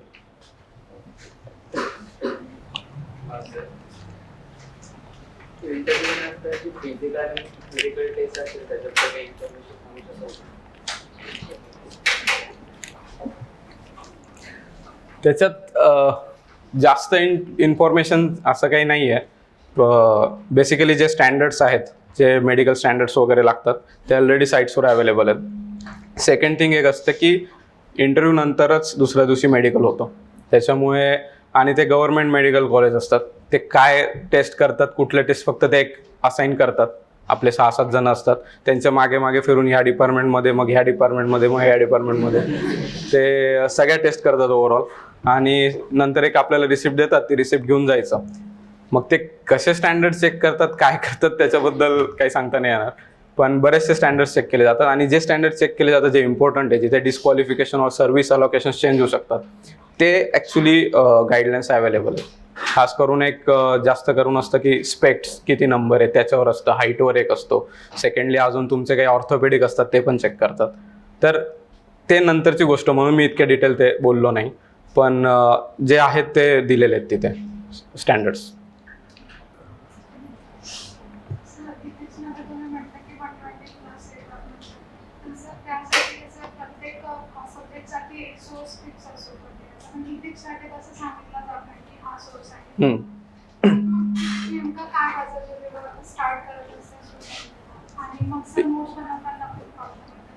आता इथिक्सचं मी सांगेल की कसं असतं ना, की आता प्रत्येक जण वेगवेगळ्या फेजमध्ये बसलेला आहे. काही जर स्टार्ट करताय, काहींचं थोडंफार झालंय, काही झालंय. त्याच्यामुळे आता मी जर असं बोललो, जसं मी आता बोललो की इथिक्ससाठी मी 4 पेजच्या नोट्स बनवल्या, मी ह्या फर्स्ट अटेम्प्टला नाही बनवल्या ना, काहीतरी वाचून मी तिथपर्यंत पोहोचलोय. हे सांगायचं बरेच जण विसरून जातात. मी पण आधी सोर्सेस वाचले, आधी सोर्सेस एक बड्या पेजेसच्या नोट्स बनवल्या, त्या शॉर्ट करून मी त्या 4 पेजेसवर आलो. सो तुम्ही आता असं एक्सपेक्ट पण नाही करू शकत की डायरेक्ट 4 पेजच्या नोट्स निघतील आणि इनफ. तो तेवढा पेशन्स पण ठेवावा लागेल. सेकंड थिंग, इथिक्सला सोर्सेस नाही आहेत हे करेक्ट आहे. आजकाल प्रत्येकजण त्या इथिक्सच्या याच्यावर एक टॉपिकवर डिटेल नोट्स देत आहे. प्रत्येक इंस्टाग्रामवर जसं बोललो ऑनलाईन वेबसाईट्सवर अवेलेबल आहे. इथिक्सचा बेस्ट सोर्स आहे ना तो म्हणजे तुम्ही सिलेबस पकडा. सिलेबसचा एक पार्ट, एक शब्द निवडा, तो इंटरनेटवर सर्च करा, तुम्हाला त्याची डेफिनेशन मिळेल. ॲटिट्यूड आहे, ॲटिट्यूडची डेफिनेशन मिळेल. ॲटिट्यूडची डेफिनेशन ती समजून घ्या, समजली तर ठीक, नाही तर स्वतःच्या भाषेत नोट डाऊन करा की ॲटिट्यूड म्हणजे त्याने जे सांगितलं ते मी काय. कारण तुम्ही स्वतःची, प्रत्येकाची एक टोन आहे, प्रत्येकाची एक स्लँग आहे, ती जेव्हा तिथं वाचतात ना ती लगेच कॅप्चर होऊन डोक्यात बसते. रॅदर दॅन ती इंस्टाग्रामची विकिपीडियाची एक फॉर्मल लँग्वेजमध्ये तुम्ही ते लक्षात ठेवायचा प्रयत्न केला तर. सो स्वतःच्या लँग्वेजमध्ये नोट्स असल्या ना पटकन रिवाईज होतात आणि पटकन ती तुमची रिफ्लेक्ट होते, कारण ती तुमची थॉट प्रोसेस असते ती लगेच बसते. सो मी इथिक्सला नेहमी सजेस्ट करतो की तुमचे जे पॉईंट्स आहेत त्याचे स्वतःच्या भाषेत तुम्ही डेफिनेशन काढा. इवन इमोशनल इंटेलिजन्सचा असेल, थोडंफार जरी इकडे तिकडे केलं ना, ऑफ अँड बट तरी चालेल, पण स्वतःच्या भाषेत लिहा. ते तसं उतरायचं ट्राय करा, करू नका तसं.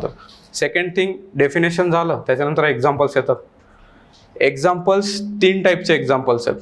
फॉर एक्झाम्पल तुमचं काहीतरी पर्सनॅलिटीजचे एक्झाम्पल्स देतो आपण, गांधीजी किंवा जे आयडियल आपण रोल मॉडेल मानले जातो त्यांचं. सेकंड एक्झाम्पल्स येतात आपले स्वतःचे, की आपण स्वतः कधीतरी, कारण कधी क्वेश्चन येऊन लागतो की तुम्ही तुमच्या लाईफमध्ये हे कधी शो केलं आहे, तुमच्या लाईफच्या एक्सपिरियन्सवरून लिहा. तर एक स्वतःचा एक्झाम्पल असतो की आपण ऑनेस्टी कधी दाखवली, आपण इंटिग्रिटी कधी दाखवली. आणि थर्ड येतं ते म्हणजे ॲडमिनिस्ट्रेशनमधलं, जे फेमस ब्युरोक्रॅट्सवर एखादी केस स्टडी आहे कोणी केलेली असेल तर त्या केस स्टडीज तुम्ही आता आय थिंक इंडियन एक्सप्रेसला एक चांगली सिरीज चालली होती जिथे ते जे सिव्हिल सर्वंट्स आहे त्यांचं मेजरली काम एक्सप्लेन करत होते एक सिव्हिल सर्वंट घेऊन. सो तशा तुम्ही केस स्टडीज काढून ठेवू शकतात. हे 3 टाईपचे एक्झाम्पल्स आहेत ना, मोर दॅन इनफ आहेत तुम्ही. आणि हे जेव्हा बनतं इंटिग्रिटी, त्याची डेफिनेशन, खाली इंटिग्रिटीचे हे 2-3 एक्झाम्पल, ते एक्झाम्पल मी कंप्लीट लिहायला नाही लावत आहे, फक्त गांधीजी दॅट्स इट. कारण तेवढं वाचल्यानंतर तुम्हाला माहिती आहे की कुठे लिहायचं आहे, गांधीजींचं कुठे इंटिग्रिटी दाखवली हे तुम्ही तिथे लिहू शकतात. और इवन कुठलं एखादं पर्सनॅलिटी ते लिहू शकतात. इवन तुमचं स्वतःचा ऑनेस्टीमध्ये तुम्ही बोलले असेल की चीट नाही केलं एक्झाममध्ये, मग तिथं फक्त लिहून टाका की नॉट चिटेड इन एक्झाम, खतम. नाही तर तुम्ही पूर्ण ते, बऱ्याच जणांना सवय असते की फुल सेंटेन्सेसमध्ये नोट्स काढायचे, मग ते पेजेस वाढत जाणार आहे. तेवढं लिहिलं तर तुम्ही एक्सप्रेस करू शकतात तिथे त्या 2 पॅरेग्राफ. आणि सेकंड थिंग, याचा अजून एक ॲडव्हान्टेज होतो तो म्हणजे एसेला बऱ्याच वेळेस फिलॉसॉफिकल एसे येतात जिथे असे वर्ड्स असतात. मग तिथे हे वर्ड्स डिफाईन केले किंवा हॅपीनेस म्हणजे काय किंवा इंटिग्रिटी, ऑनेस्टी असे वर्ड्स डिफाईन केले ना, तर एक इंट्रोडक्शन केल्यानंतरचा जो कनेक्टिंग पॅरा भेटतो आपल्याला, इंट्रोडक्शनवरून बॉडी पार्टवर जम्प करायचा, तर तो एक चांगला पॅरा भेटतो. त्याच्यात तुम्ही हे एक्झाम्पल्स तुम्हाला पटपट आठवतात. एसेला ब्रेनस्टॉर्म करायला हार्डली 15 मिनिट्स मिळतात, तर त्या 15 मिनिट्समध्ये तुमचे हे सगळे एक्झाम्पल्स तुमच्या डोळ्यासमोर फिरतात. असं खूप आगळं वेगळं एक्झाम्पलच पाहिजे जे कधी कोणी वाचलंच नाही, तर मग ते कनेक्ट नाही होत. आता इवन तुम्ही इथे एखाद्या व्यक्तीचं नाव सांगितलं की त्याने ह्या ठिकाणी इंटिग्रिटी दाखवली होती, मला ते कनेक्ट नाही होणार. पण तुम्ही गांधीजी बोलले तर मी लगेच कनेक्ट करू शकतो की हां दॅट्स इट, पुढे जा. मी ही चूक केलेली आहे. मी 22चा एसे होता, त्याच्यात शिप्सचा एसे होता, त्याच्यात मी इंट्रो केली वायकिंग्सने. वायकिंग जर कोणाला माहिती असेल तर त्याच्यात रॅग्नार लॉथब्रोक त्याने जे स्टार्ट केलं की तिथून बाहेर जाऊन इंग्लंडपर्यंत ती शिप त्याची जर्नी कंप्लीट केली, इंग्लंड डिस्कवर करून आणि वन ऑफ द बेस्ट आणि पॉवरफुल किंगडम बनवायला त्याने केलं. तर मी ही इंट्रोडक्शन केली की शिप्स तिथे नाही राहिले पाहिजे, आपण पुढच्या ऑपॉर्च्युनिटीज सेल करून चेक केल्या पाहिजे. मला त्याच्यात कमी मार्क्स आले. मग आत्ताचा जो एसे होता याला मी नॉन कॉपरेशन मुवमेंटवरून इंट्रो चालू केली. ह्या छोट्या छोट्या अनालिसिस असतात की तुम्ही कनेक्ट कुठे करू शकता. आणि साहजिक आपल्याकडे जितके एक्झाम्पल स्ट्रॉंग होते, मला मित्र पण बोलले रॅग्नार आणि वायकिंग्स पर्यंत जायची गरजच नव्हती, पण मला असं वाटलं की काहीतरी वेगळं, काहीतरी भारी करायचं. आणि हे त्या जे बोलून 2 तास 3 तास त्याच्यात हे सगळं चालू असतंय, मग होत नाही. सो कीप इट म्हणजे सिम्पल ठेवा, जास्त भारी भारी लिहायचं, हे करायचंय, कनेक्ट झालं पाहिजे लोकांना. नाहीतर सांगायच्या गोष्टी झाल्या तर आज जगात लाखो हजारो एकदम एक्झाम्पल्स आहेत जे युनिक्स आहेत, पण ते जर कनेक्टच होत नसतील, ते कनेक्ट करण्यासाठी त्याच्या मागची जर 2-3 पॅरेग्राफ्स हिस्ट्री वाचावी लागत असेल और एसेमध्ये 2 पॅरेग्राफ्स तुम्हाला त्याच्यावरच इन्व्हेस्ट करावे लागत असेल, तर मग पुढचं rationalisation of space and word सगळं हलतं मग. सो एक्झाम्पल्स पण सिम्पल ठेवा, जे आठवतील, एसेमध्ये यूज होतील, इथिक्समध्ये यूज होतील, आणि लगेच एक डेफिनेशन झाली, एक्झाम्पल झाली, एक खाली कोट असेल तर जो कोट इथिक्स एसेमध्ये वापरता येतो. फॉर एक्झाम्पल जे एक असतं की इथिक्स इलेक्ट्रिसिटी सारखं आहे की जे दिसत नाही पण फील होतं, ते ह्यासारखे एक्झाम्पल्स आहेत. तर मी मराठीत बोललो, ह्यासारखे एक्झाम्पल्स आहेत, ते तुम्ही फक्त तिथे लिहून ठेवा आणि रिव्हिजन करताना हेच डेफिनेशन, एक्झाम्पल्स, कोट्सचं जेव्हा तुम्ही 4-5 वेळेस रिव्हिजन करतात ना, हे तुमचं पाठ होऊन जातं लिटरली, की हे एक्झाम्पल याच्यासाठी, हे एक्झाम्पल त्याच्यासाठी. हे इथिक्सचं केस स्टडीपासून जे नॉर्मल क्वेश्चन असतात ते, इवन जे कोट बेस्ड क्वेश्चन येतात की तुम्हाला कोट एक्सप्लेन करून लिहावं लागतं, तर ती कोट पकडून तुम्हाला अजून दुसरी कोट आठवते, ती पण तुम्ही लिहू शकतात की सिमिलरली असं असं म्हटलंय. किंवा बऱ्याचदा एसेमध्ये आणि इथिक्समध्ये सेकंड ॲस्पेक्ट ओपन करावा लागतो की हे असं असं तर आहेच, पण असंही होऊ शकतं, और याचे निगेटिव्ह पण पॉईंट्स येऊ शकतात. तर तिथे हे सगळे एक्झाम्पल्स आणि तुम्हाला पॉईंट, आता एक्झाम्पल्स काही जण फक्त पॉझिटिव्हच घेऊन येतात, काही निगेटिव्ह पण एक्झाम्पल्स पाहिजे की असं नाही करायला पाहिजे. जरी तुम्ही असं आहे तरी, फॉर एक्झाम्पल हिटलरचा आपण बऱ्याच वेळेस देतो की हे नाही केलं पाहिजे, ते नाही केलं पाहिजे, तरी असे पण एक्झाम्पल्स थोडेफार असू दे डोळ्यात की हे नाही केलं पाहिजे. सेकंड थिंग, इथिक्सला मी एवढं सांगेल, आणि केस स्टडीजला बरेच जण एक स्टँडर्ड अप्रोच ठरलेला आहे आपला की मी हे करेल, पहिले स्टेक होल्डर्स लिहिल, हे करेल, ते करेल, नाही झालं तर मी मीडियासमोर जाऊन बोलेल.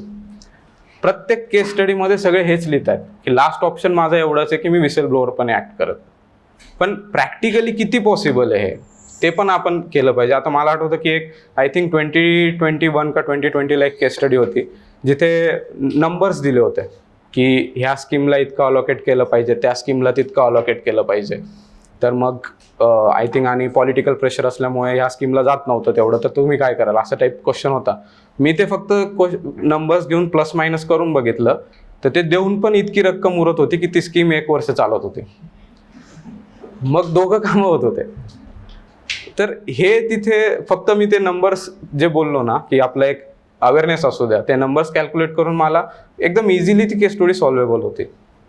मग ते तिथे तो एक ऑप्शन होता, मग मी अजून बाकी 2-3 ऑप्शन एक्सप्लोर केले. सो तो एक युनिक ऑप्शन दिसला तिथे, जेव्हा खूप क्वचित जणांनी लिहिलेला असेल. सो केस स्टडीजला तुम्ही लिहा. सेकंड थिंग, आता आपल्याला सगळ्यांना माहिती, civil services code of conduct हे असे कोड असतात. जर्नलिझममध्ये काही कोड असतात. कंपनीजमध्ये कंपनीज ॲक्ट आला, CSR आला. हे असे काही जेव्हा तुम्ही वाचतात ना की ह्या ॲक्ट अंडर हे इन्स्टिट्यूशन और हे सेक्टर रेग्युलेट केला जातो, हे ॲक्ट फक्त डोक्यात ठेवा की जर एन्व्हायरमेंट आला तर आपल्याकडे ट्रिब्युनल्स आहेत, प्रोटेक्शन ॲक्ट आहे. तर हे सगळे तुम्ही लक्षात ठेवा आणि हे केस स्टडीजमध्ये आणायचा प्रयत्न करा. याच्याने एक प्रॅक्टिकल अप्रोच दिसतो की ह्या ॲक्ट अंडर हे होतं आहे, मग ह्या सिव्हिल सर्व्हिसेस कोड अंडर हे व्हायोलेट होतं आहे. ते मी सेक्शन्स नाही म्हणत की तुम्ही पर्टिक्युलर सेक्शन्स लिहा की या सेक्शनमध्ये RTI सेक्शननुसार हे व्हायोलेट होतं आहे, ते फक्त ॲक्ट आला पाहिजे त्या sector related. It is more than enough की त्याला एक प्रॅक्टिकल टच यायला. सो प्रत्येक वेळेस एकच अप्रोच ट्राय करून, एकच फ्लो चार्ट म्हणतो आपण की मी हेच करेल, मी तेच करेल, शेवटी हे करेल, सगळ्या केस स्टडीजमध्ये तेच दिसायला लागलं तर एक मोनोटोनस येऊन आपले मार्क्स कमी व्हायचे चान्सेस असतात. त्याच्यामुळे 1-2 केस स्टडीज मिळतात जिथे आपण खूप युनिक पद्धतीने डील करून मार्क्स जास्त 1-2 मार्क्स जास्त फेच करू शकतो. सो इथिक्सला हा अप्रोच ठेवला तर बाकी सोर्सेस आहेत बरेचसे, त्या सोर्सेसमधून तुम्ही फक्त इंटरनेटवर PDFs वगैरे मिळतात, त्याच्यातून व्हॅल्यू ॲड ऑन करत चला आणि शेवटी तुमचे हे डेफिनेशनमध्येच तिकडे 4-5 पेजमध्येच तुमचे पूर्ण ते व्हॅल्यू ॲडिशन होतील. सो इथिक्सला हे ट्राय करा. इवन 120-100 इझिली स्कोर होतो इथिक्सला.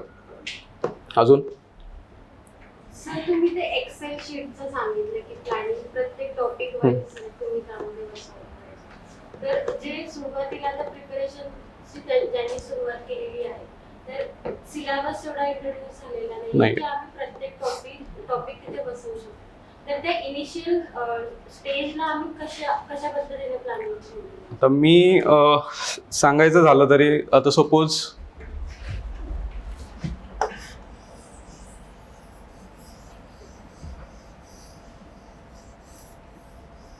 मी कसं केलेलं, जेव्हा एकदम 2020चा प्री होता तेव्हा मला पण माहीत नव्हतं. इवन हे पण माहीत नसतं की पॉलिटीचा प्रेसिडेंट चॅप्टर आहे और पार्लमेंट चॅप्टर आहे. पार्लमेंटचं एक्झाम्पल घेतो मी, ते फेमस आहे. पार्लमेंटचं चॅप्टर आपल्याला वाटतं की 1-2 डेमध्ये मी संपवणार, पण जेव्हा संपतं तेव्हा कळतं 3 दिवस 4 दिवस गेलेत. मोठं चॅप्टर आहे. सो मग हे कळणार कसं ना की पॉलिटीचं मला पार्लमेंटचा चॅप्टर घ्यायचा, मला किती दिवस लागणार आहेत, काय लागणार आहेत. तर मी लिटरली आता सपोज हे तुमचं एक्सेल शीट आहे, इथे तुम्ही डेट वाईज प्लॅन करतात. इकडे तुमचा असेल हवरली प्लॅन, यावेळेस ते करायचं त्यावेळेस ते करायचं. इकडे तुमचं सपोज 8, तर सपोज मी इथे घेतो की 8 ते 11चा टाईम आहे. 8 ते 11 मध्ये तुम्ही काय करणार 3 तासाच्या स्लॉटमध्ये. सपोज तुमचा सोशोचा टाईम आहे, और मी पॉलिटीचं एक्झाम्पल घेतो, जो पॉलिटीचं करायचं आहे. तर मग इथे सगळं तुमचं पॉलिटी आधी मॅनेज करून घ्या की पॉलिटी ह्या डेटला मी हा टॉपिक संपेल, त्या डेटला मी हा टॉपिक संपेल, त्या डेटला तो. इकडे सपोज तुम्ही ब्लँक ठेवला 11 ते 1 तुमचं दुसरं टॉपिक असेल, त्या टॉपिकचं मग प्लॅन करा.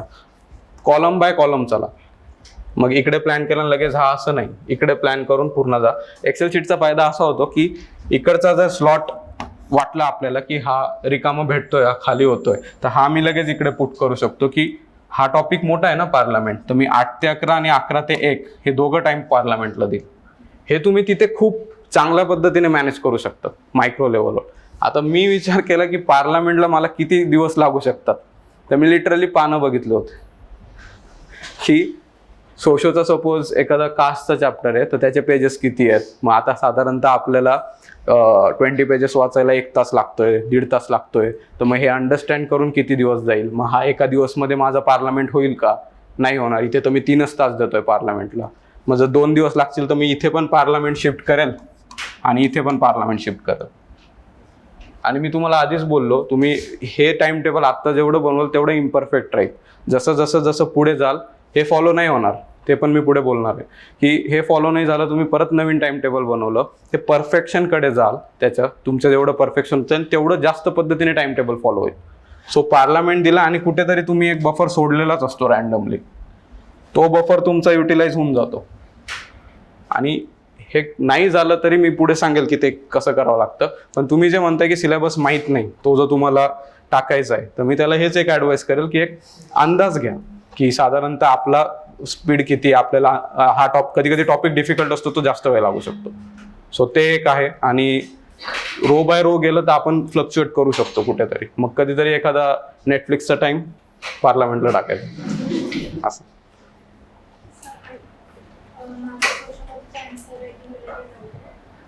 ते आपण पॉसिबल, कारण सोशोमध्ये सगळ्यांचा टाइम घेणं योग्य नाही. झाल्यानंतर मी वेळ देईल पूर्ण सोशल. आणि सर न्यूजपेपर जो आहे आपण रेग्युलर वाचून पूर्ण कंप्लीट करतो, पण दुसऱ्या दिवशी त्यानंतर त्या वाचलेल्या न्यूजपेपर सोबत टच कसं मिळते. आता मी तुम्हाला एक सिम्पल, बरं झालं मी करंट अफेअर्समध्ये हा विसरलो होतो पॉईंट सांगायचा, की जे मी रिव्हिजन बोललो पर डे पर वीक ती कशी होतं. आता तुम्ही न्यूजपेपर डेली वाचतात, पूर्ण याच्यात वाचतात.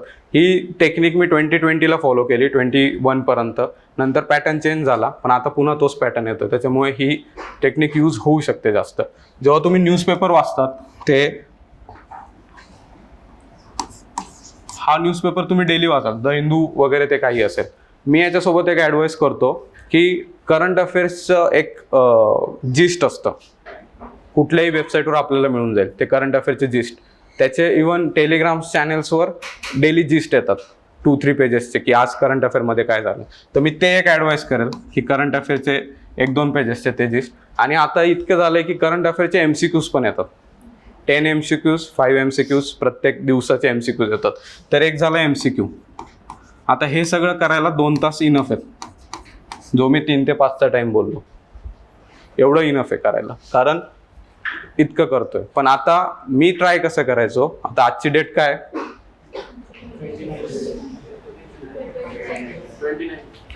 29. तर मी न्यूजपेपर 29चं वाचतो, पण करंट अफेअर मी 28चं वाचायचो आणि MCQ पण मी 28चं करायचो. जिस्ट जी म्हणतोय मी, त्याच्यामुळे आजचे जिस्ट मी उद्या वाचेल. थोडक्यात ते पण न्यूजपेपरवरून नोट्स काढायचे त्याच्यात काही माझं सुटलेलं असायचं बरंचसं, काही वाचताना न्यूजपेपरवर मी जसं म्हणायचो मला आर्टिकल एखादं इम्पॉर्टंट नाही वाटायचं मी सोडून द्यायचो, पण त्याच्यातले काही फीचर्स ते बोल्ड करून पॉईंट फॉर्मॅटमध्ये ऑटोमॅटिक मस्त आपल्याला ॲडजस्ट करून द्यायचे. सो ते नेक्स्ट डे माझं कव्हर होऊन जायचं. आणि MCQ मी नेक्स्ट डे का सॉल्व्ह करायचो, किती रिटेन होत आहे ते बघायला. लगेच वाजून लगेच दिलं तर MCQ तेवढे म्हणजे 10 out of 7, 8 इझिली तुम्ही स्कोअर करून द्याल. पण ते रिटेन करायचं आहे सॉल्व्ह करून, ते एक MCQ ॲटिट्यूड असतो जो आपला जानेवारी-फेब्रुवारीमधून तेव्हा त्या मोडमध्ये जातो आपण. पण एक डेली थोडंफार 10 MCQ सॉल्व्ह करायला किती वेळ लागतोय, जर त्याचंही काही तुम्हाला वाटलं त्याच्या एक्सप्लेनेशनमध्ये इम्पॉर्टंट पॉईंट्स तर लगेच तुम्ही तुमच्या सोर्समध्ये ॲड करू शकता. सो ह्या पद्धतीने तुम्ही तुमचे करंट अफेअर डेली बेसिसवर एक ब्रशअप्स करू शकता. आज हे न्यूजपेपर वाचला आणि कालचं करंट अफेअर वाचलं आणि कालचे MCQ सोडवले. उद्याचं परत ते. एखाद दिवशी असा येतो की हे ऑफ भेटतं किंवा हा ऑफ भेटतो, मग तेव्हा आपण खुश असतो की आज न्यूजपेपर नाही आहे, तर तो पिरियड मग पार्लमेंटला वापरा. असं तर हे मोस्टली स्ट्रॅटेजीजमध्ये असं सांगितलं जातं की न्यूजपेपर तुम्ही ग्लान्स करा आणि त्याचे कंपायलेशन्स येतात ते बाहेर एकत्रमध्ये येतात. सो तुम्ही ते 5 म्हणजे तुमच्याकडे ते रेकॉर्ड पण राहतं की कारण तुम्ही आज जे न्यूजपेपर असं तुम्ही नंतर 1 वर्षानंतर तुम्हाला मेन्समध्ये लक्षात नाही राहत. सो इज आता बरं झालं, हा पण एक पॉईंट मी विसरलो. सो न्यूजपेपर वाचताना कसं असतंय की आपण काही जण म्हणतात नोट्स काढायचे, काही जण म्हणतात नोट्स नाही काढायचे. मी एक नोट्स काढणं प्रकरण स्टार्ट केलं होतं 2020ला न्यूजपेपर्सचं, आणि अजूनपर्यंत कंटिन्यू केलं होतं. एक महिन्याचे 20-30 पेजेसचे नोट्स निघायचे एकदम कट शॉर्ट कर.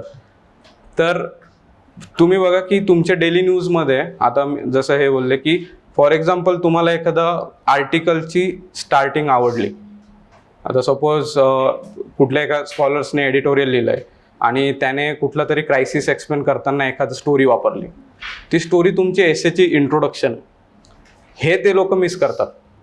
सो आपल्याला माहिती असतं की ही आपल्याला आवडली आहे, आपण ही किती ठिकाणी फिरवू शकतो, और एखादा कोट आहे एखादा तर ते आपण त्याच्यातून ग्रास्प करू शकतो. सेकंडली मी काय करायचो की न्यूजपेपरला ना, जसं मी बोललो की का, तर एखादा पॉईंट आता तुम्हाला फॉर एक्झाम्पल नवीन असल्यामुळे न्यूजपेपरमधले खूप सारे पॉईंट नवीन असतील. आता डिफेक्शनचंच परत एक्झाम्पल घेतो मी.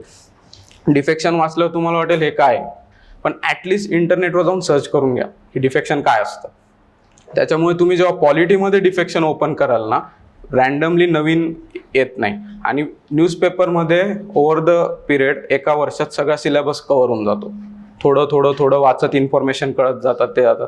आणि मी याच्यात एक ॲडवाइस करेन की ज्या थिंग्स तुम्हाला नवीन वाटतात, फक्त विकिपीडियाचा पहिला पॅरेग्राफ वाचायचा आहे सर्च करून. किती वेळ लागतो?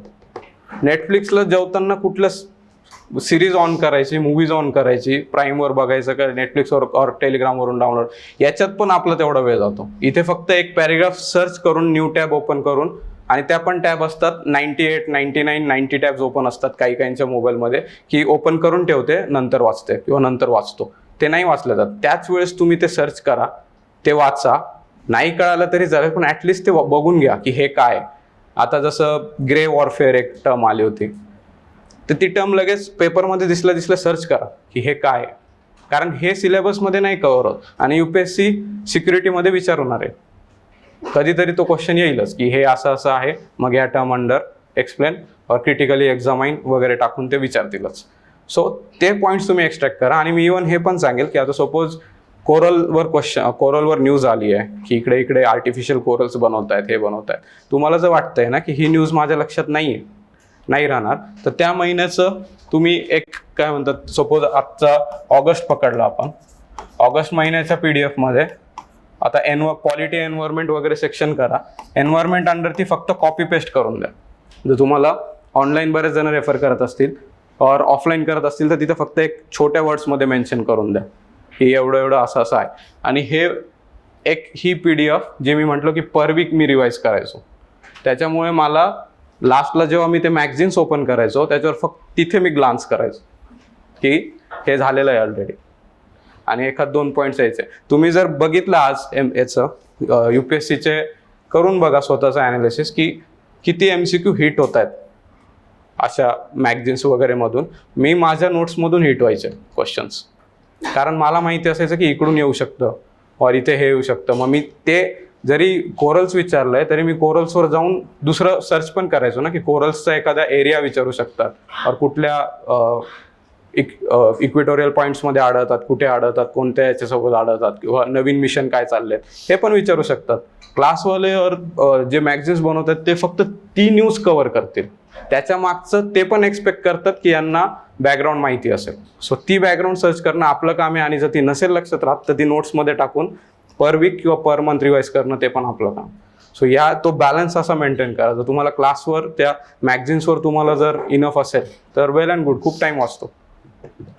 अजून जसं तुम्ही बोललात की आपल्याला मेन्समध्ये ब्रेनस्टॉर्मिंग करायला वेळ पुरत नाही, तर काही जण बोलतात की आपल्या युजफुल बॉजवर्ड किंवा ऑप्शन रिपीटेड क्वेश्चन त्याच्या आपण आधीच इंट्रोडक्शन किंवा कम्प्लीट सपोर्ट ॲडवायझेबल नाही. हो, करतात काही जण. आता ते इंट्रोडक्शन काय, आता मी सांगतो की बरेच जण डेफिनेशन बेस्टच इंट्रोडक्शन लिहितात. आता कोरलचं विचारलं तर ते कोरल बद्दलच लिहितील. डिफेक्शनचं मी जसं बोललो तर ते ऑलरेडी बनलेले असतात, कारण तुम्ही इतकं वाचन केलेलं असतं. मेन्समध्ये तुम्हाला खूप कंटेंट तुम्ही डेव्हलप करून आलेले असतात. प्रीचं एवढं वाचन, एवढं तुम्ही करंट अफेअर वाचतात.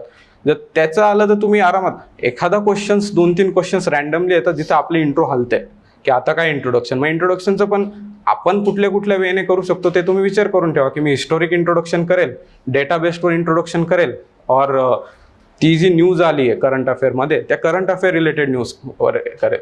तर असे बरेच वेज अवेलेबल आहे, पण जास्ती करून डेफिनेशन बेस्डच वापरतात. आणि इट इज ॲडवायझेबल तुम्ही जेवढं डायव्हर्सिफाय इंट्रोडक्शन ठेवाल तेवढं. जे बेसिक स्टॅटिक क्वेश्चन असतात की नॅशनल कमिशन ऑफ वुमनवर क्वेश्चन आला और दुसरा एखादा, तिथे आपले इंट्रो रेडी असतात. त्या इंट्रो तुम्ही वापरून घेतला त्याचा इव्हन वेळ पण वाचतो, पुढच्या रॅन्डम क्वेश्चनला जास्त थॉट प्रोसेस देता येते. सो सगळ्या क्वेश्चन्सला मी ॲडवाईस नाही करणार, पण काही ठिकाणी ओरिजिनॅलिटी दिसली पाहिजे, पण काही ठिकाणी आपण करू शकतो. सर, 3-4 आठवड्याचा पिरियड आहे, तो मोठा पिरियड आहे. या पिरियडमध्ये जो आहे कमतरता चुका भरपूर असतात. सर तुम्हाला म्हणजे थोडंसं हायलाईट केलं तर बरं. नेक्स्ट पॉईंट अजून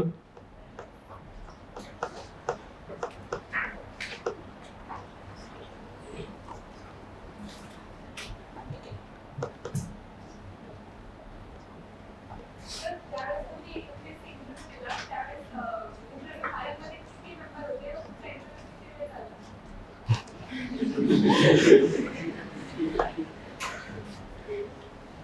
सो इंटरव्ह्यूबद्दल जास्त सांगणार नाही मी, कारण कसं असतं ना, बऱ्याच वेळेस सांगतात की मेन्समध्ये असं झालं, प्रीमध्ये असं झालं, इंटरव्ह्यूमध्ये.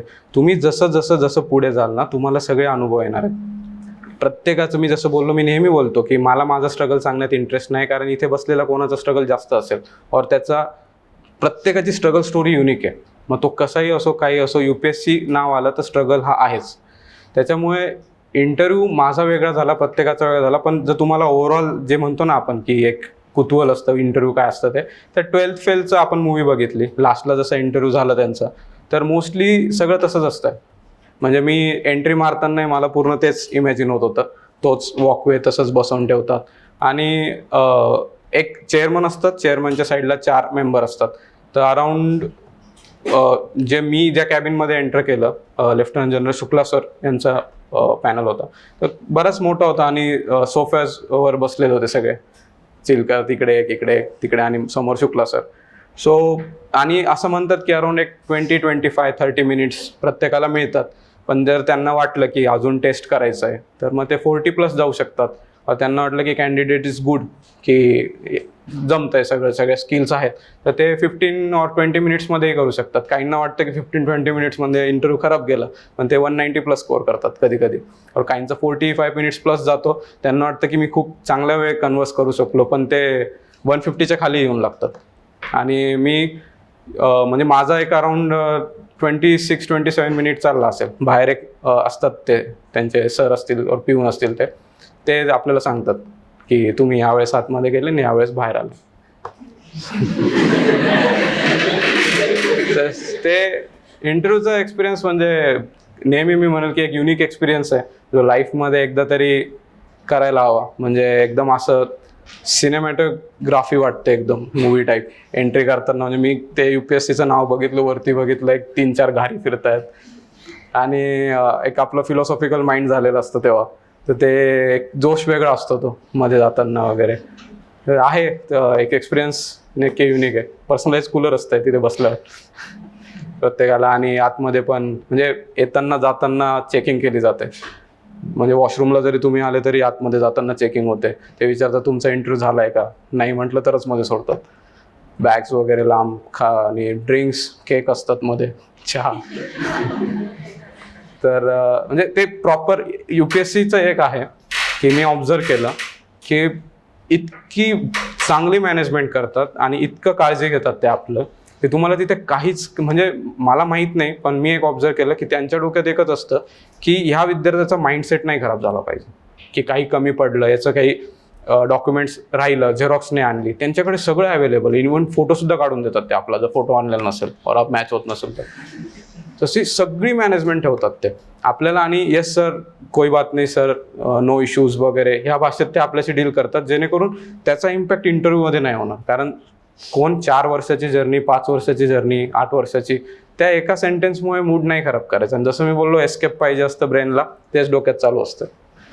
सो इंटरव्ह्यू आत्ता प्री मेन्स, पण इंटरव्ह्यू नक्कीच युनिक एक्सपिरियन्स. अजून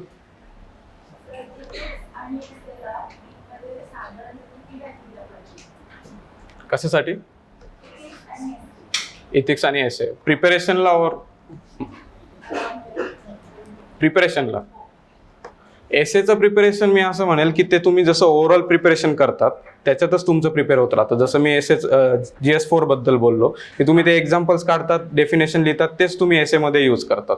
सो GS1 मध्ये कराल, 2 मध्ये कराल, 3 मध्ये कराल, इव्हन प्रिलिम्समध्ये तुम्ही एखादा फॅक्ट्स वाचतात, एखाद्या राजाबद्दल कळतं की त्याने त्या काळात एवढा पुढचा विचार करून हे कन्स्ट्रक्शन केलं होतं, हे आर्किटेक्चर केलं होतं, संपला विषय. ते त्याच्यात ते एक्झाम्पल्स पकडा, इकडे एसेमध्ये कुठे मॅच होते तिथे युटिलाइज करा. सो एसेचं प्रिपरेशन ओव्हर द पिरियड होत राहतं. GS4चं मी म्हणेल तेच मी बोललो परत की पार्लमेंटप्रमाणे ॲनालाइज करा की कुठल्या टॉपिकला किती वेळ लागू शकतो. एक टॉपिक घ्या पूर्ण आणि त्यानुसार ॲनालाइज करून चेक करा की किती वेळ लागतोय, काय लागतोय. आणि असं काही जण, आता मी जर म्हटलं, मी म्हणेल की मी 8 डेजमध्ये इथिक्स कव्हर करतो, काहींना 10 डेज लागतील, काहींना 12 डेज लागतील. सो एक स्टँडर्डायझेशन करणं चुकीचं राहील, किती वेळ द्यावा लागतो ते असं. अजून तुम्ही तुमच्या नवीन ज्यावेळेस तुम्ही तुमची प्रिपरेशन स्टार्ट केली, सो तुमच्या स्टार्टिंगच्या महिन्याचं काय स्ट्रॅटेजी होती? म्हणजे फर्स्ट सपोज आम्ही आमची प्रिपरेशन स्टार्ट करतो, आता मी कन्फ्यूज आहे की मी ऑप्शनचा पण क्लास जॉईन केला आणि GSचा पण, तर एका वीकमध्ये मी किती सब्जेक्टची प्रिपरेशन करू? आता मी जेव्हा प्रिपरेशन स्टार्ट केलं अराउंड 1 मे 2018 और 2 मे 2018च्या आसपास, तर खूप भारी स्ट्रॅटेजी होती ती तुम्ही वापरू नका. 1 महिना मी जसं बोललो की मी स्टॉपवॉच वगैरे जे सगळं करून बसलेलो होतो, अजून पण फोटो आहेत माझ्याकडे. 14 आवर्स 16 आवर्सचा स्टडी केला आहे मी स्टार्टिंगला. ती एनर्जी असते आपली, मी त्याला असं म्हणतो की ती बैला टाईप असतो की समोर काही येऊ दे, उडवून लावू. जसं बोललो first attempt IAS Maharashtra cadre. So ती एनर्जी असते आणि त्या एनर्जीमध्ये आपण खूप काही म्हणतो की 15 आवर्स लागू दे, आज मी स्टडी करणार, अटमोस्ट सिन्सिअरिटी, कुठे जाणार नाही, हे सॅक्रिफाईस ते सॅक्रिफाईस सगळं ठीक आहे. मी NCERT उचललेले, विदिन 1 मंथ सगळे NCERT कम्प्लीट केलेले. 16 तास अभ्यास करायचा तर मी डबा खाताना पण NCERT वाचत होतो, तेव्हाच 16 तास अभ्यास होईल. नाही तर 10-12 आवर्स विथ फोकसने it's more than 8 to 10 hours more than enough आहे. सो मी म्हणेल की ती जी एनर्जी आहे ना ती वाया नका घालवू. कारण असं होतं की 1-2 महिने इतका अभ्यास करतो, त्याच्यानंतर मी जसं आजारी पडलो तसं आजारी पडणार, परत 2-3 मंथ्स जाणार, कारण सवय नसते आपल्याला आणि बाकीच्या थिंग्स पण इम्पॉर्टंट आहे. सो पेशन्स, ग्रॅज्युअली जा, एक करा. जसं मी बोललो 8 to 10 आवर्स प्लॅन करा, तेवढंच युटिलाइज करा रॅदर दॅन एकदम जोरात जायचं. सेकंडली जसं तुम्ही बोलले की क्लासेस पण असतात, ह्या सब्जेक्टचा क्लास, तो सब्जेक्टचा क्लास, उरलेला वेळ आहे तो तुम्ही तुमच्या पद्धतीने, मी फक्त एकच नेहमी म्हणेल की तुम्ही जो पण वेळ, जितका पण वेळ स्टडी करतात ना, सेल्फ ॲनालिसिस स्टडी करून आणि प्रत्येक वेळेस का क्वेश्चन करा की हे जे मी वाचतो हे इम्पॉर्टंट आहे का. मी जेव्हा ते करायचो तेव्हा मी फक्त एवढं की क्लासमध्ये जे शिकवलं आहे ते पटकन रिवाईज करून मग मी पुढचा स्टडी चालू करायचो. म्हणजे ते पटकन होतं, जे क्लासमध्ये शिकवलंय ते आपण पटपट रिवाईज करू शकतो घरी गेल्या गेल्या तुम्ही एक 1 to 2 आवर्समध्ये क्लासचं सगळं शिकवलेलं रिवाईज करून पुढे तुमचा स्टडी प्लॅन केलेला तो चालू करू शकतो. आणि इट इज बेस्ट की जे तुमच्या इथे लेक्चर्स होते त्याच्या एक स्टेप थोडं अहेड राहिलेलं बेटर राहतं, की तुम्ही वाचून आलेत, मग सर शिकवतायत आणि मग तुम्ही त्याच्यात काही डाऊट्स वगैरे विचारतात. सो बेटर की तुम्ही त्याचा एक आधी ओव्हरव्ह्यू घ्या आणि मग ते म्हणजे तसा प्लॅन करा असं मी म्हणेन. अजून 1 वाजत आला असेल ना, आम्हाला पण असंच आहे. अजून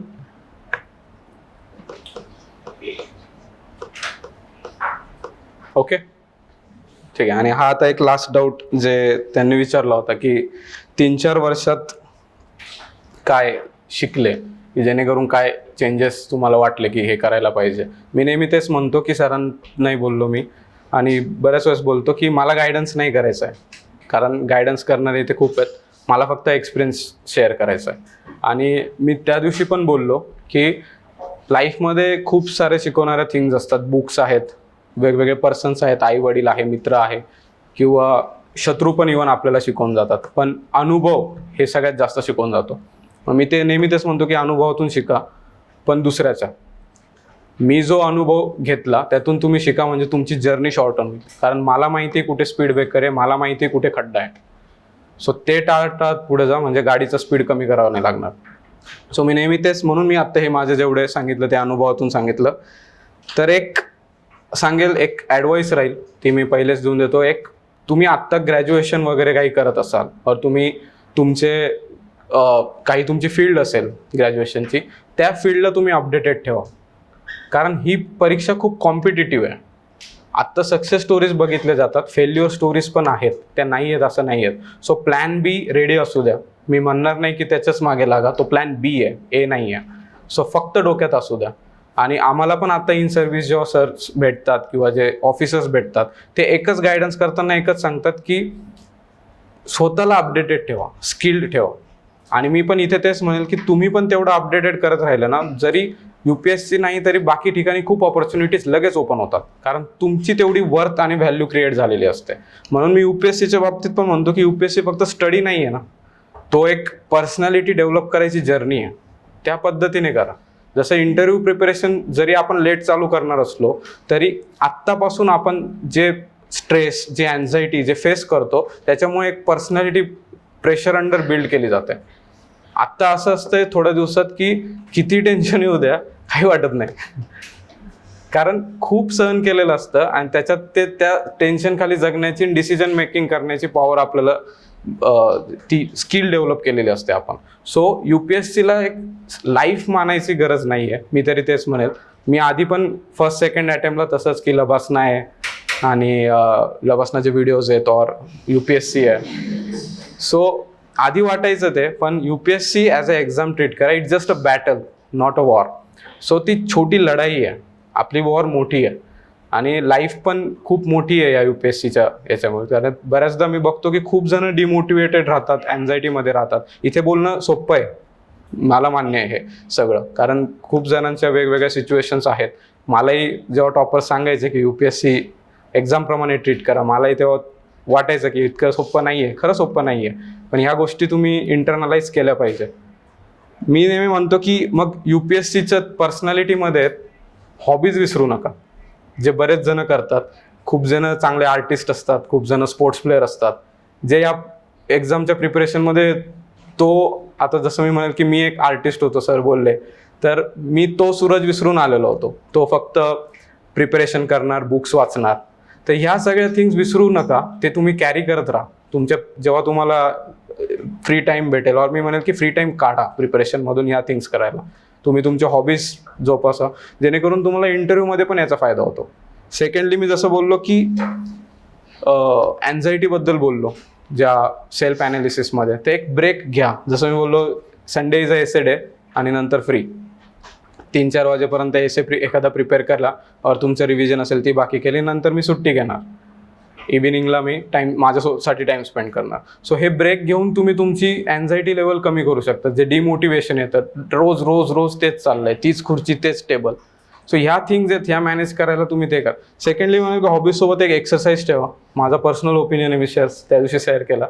हेल्थ खराब राहिली ना, तुम्ही जसं ती एन्झायटीमुळे होतं ना, तसं इथे हेल्थ जर बिघडली तर मेन्स जाते. सोशिओलॉजीच्या लास्ट पेपरला मला हेल्थ इश्यूज आलेले, त्याच्यामुळे पेपरचा स्कोरच डाऊन होऊन जातो.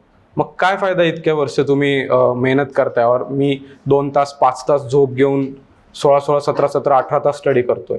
सो काही गरज नाही आहे. हेल्थ तुमची स्लीप चांगली असेल तर तुमचे फोकस अवर्स आणि इफिशियन्सी जास्त राहील. सो एक्सरसाइज ठेवा, तुमचे मेडिटेशन असेल, तुमचा जो आवडीचा छंद असेल तो एक जोपासा. एक मायक्रो हॅबिट्सचं मी जेव्हा बोलतो, जे मायक्रो मॅनेजमेंट आहे, तर एक सांगेल की आपला टेबल क्लीन ठेवा. ह्या छोट्या छोट्या हॅबिट्स आहेत. जसं तुम्ही फॉर एक्झाम्पल पॉलिटीचं लक्ष्मीकांत वाचताय, समोर स्पेक्ट्रम दिसल्यावर वाटतं अरे स्पेक्ट्रमचं हे वाचायचं राहिलं आहे, 1857 वाचायचं राहिलं आहे, पोस्ट इंडिपेंडंट वाचायचं राहिलं आहे. हे थॉट्स पाहिजेच का? त्याच्यापेक्षा टेबल क्लीन ठेवा. टेबलवर तुम्ही प्रॉपर, ह्या ऑफिसरला एक क्वालिटीज असतात जे आम्हाला पुढे पण जे एक्सपिरियन्स लोक भेटतात तेही सांगतात. तर ते टेबल क्लीन असलं म्हणजे पूर्ण फोकस तिथे असतं. मायक्रो हॅबिट्स आहे ज्या इफिशियन्सी वाढवायला मदत करतात. सो ह्या तुमच्या एक डेव्हलप करा आणि ती प्रोसेस एक पर्सनॅलिटी डेव्हलपमेंट म्हणून एन्जॉय करा. मी इतकंच सांगेन. स्वतःची पर्सनॅलिटी डेव्हलप करत चला, स्वतःवर फोकस करा. तेच हवं आहे UPSCला, की जे लोक सेल्फ अवेअर आहेत, सोशली लॉजिकल आणि एक कॉमन सेन्स आहे आणि एक पूर्ण याचं वाचन करून स्वतःवर कॉन्फिडन्स ठेवून डील करू शकतात सिच्युएशनला. तेच हवं आहे. इंटरव्ह्यूलाही तसेच क्वेश्चन येतात, मलाही सेम आलेले. सेकंड थिंग सांगेल की आता मी एवढं सगळं सांगितलं ना, तरी एक 3-4 दिवसात डिमोटिवेशनची सायकल येणार आहे की माझं होईल का नाही होणार, मी जे करतोय ते करेक्ट आहे का नाही, मी चुकीचं करतोय. मग या कोणाला तरी विचारू, कोणीतरी एक टॉपर येऊन सांगेल किंवा सर येऊन सांगतील किंवा मेंटर पाहिजे किंवा फ्रेंड येऊन सांगेल. सो कुठलीच डायनेस्टी ॲट टॉप राहिलेली नाही आहे हिस्टॉरिकलमध्ये. कधीतरी ती डाऊनफॉल आहेच. सेम साईन करू आपला पण आहे. एकदा मोटिवेटेड आपण रँक 1 काढायचं मोटिवेशन राहू पॉलिटीचा प्रेसिडेंट चॅप्टर खतम केल्यानंतर, आणि नंतर कधी कधी वाटेल इकॉनॉमी वाचताना की प्रिलियम्स निघते का नाही. सो ह्या थिंग्स तुम्ही जेव्हा चेक कराल ना, एक म्हणजे एक डोक्यात चालू ठेवायचं की ही फेज आहे, फेज जाणार आहे. आपल्याला काय करायचं आहे, आपले कर्म आहेत, कन्सिस्टन्सी ठेवायची आहे, अभ्यासात मेंटेन करायचं आहे.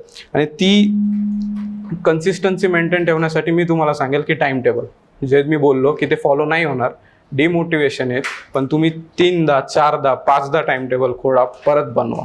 जेव्हा नवीन टाइम टेबल बनतं ना, एक नवीन होप येते की आता मी फॉलो करणार, आता मी करणार. मग त्याच्यातलं तुम्ही 1-2-10% जरी ते फॉलो केलं तरी तुम्ही न केलेल्यापेक्षा आधी पुढे आलेले असतात. सो मी नेहमी तेच म्हणेन की कधी पण डिमोटिवेटेड वाटलं, चेक करा की आपण काय करतोय, लास्ट 2-3 डेजमध्ये काय झालं की आपल्याला एवढं डिमोटिवेशन वाटतंय और नाही करू शकत वाटतंय. Plan it accordingly. लगेच टाइम टेबल बनवून तुम्ही ते सॉर्ट आउट करून नवीन टाइम टेबल बनवा. दुसऱ्या दिवशी त्याच टाइमला उठून टाइम टेबल फॉलो करायचा प्रयत्न करा. टाइम टेबल नसणं किंवा डिसिप्लिन नसणं हेच मोटिवेशन आपलं कमी करून जातं. तुम्ही ते टाइम टेबल आणि डिसिप्लिन ठेवाल तर ॲटोमॅटिक की चाललंय व्यवस्थित, टार्गेट्स हिट होत आहे यावर्षी, तर आता फुल्ली कॉन्फिडंट आहे. तो याच्याने तुमचा मोटिवेशन हाय राहतो. सो ट्राय, टाइम टेबल बनवा, नाही झालं परत बनवा, नाही झालं परत बनवा. सो ह्या गोष्टी तुम्हाला याच्यातून बाहेर काढतील. आणि एक जसं मी बोललो की आपल्या इथं सगळ्यांनाच एक परिस्थितीची जाणीव असते की आपण कुठल्या बॅकग्राऊंडने आलोय, किती स्ट्रगल आहे. तर मी एक नेहमी म्हणतो की एक कम्फर्ट ऑफ फेल्युअर असतो. अपार्ट फ्रॉम स्टडी जाऊन मी सांगेल की कम्फर्ट ऑफ फेल्युअरमध्ये जाऊ नका. की प्री फेल झालो तरी तोच बेड आहे, तीच रूम आहे, काय करायचं आता पुढे. आता मी जसं इंजिनिअरिंगमध्ये होतं की नेक्स्ट सेमपासून चांगला अभ्यास करत, सो परत तेच होणार आहे.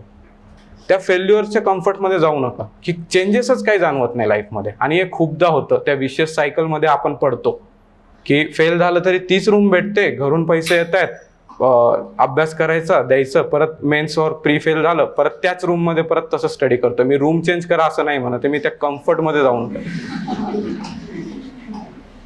एक माझा सिलेक्टेड मित्र आहे, तो आमचं बोलणं झालेलं प्रीच्या जस्ट आधी 2023च्या, तर तो म्हटलं की यार अभ्यास करतोय पण वाटत नाहीये.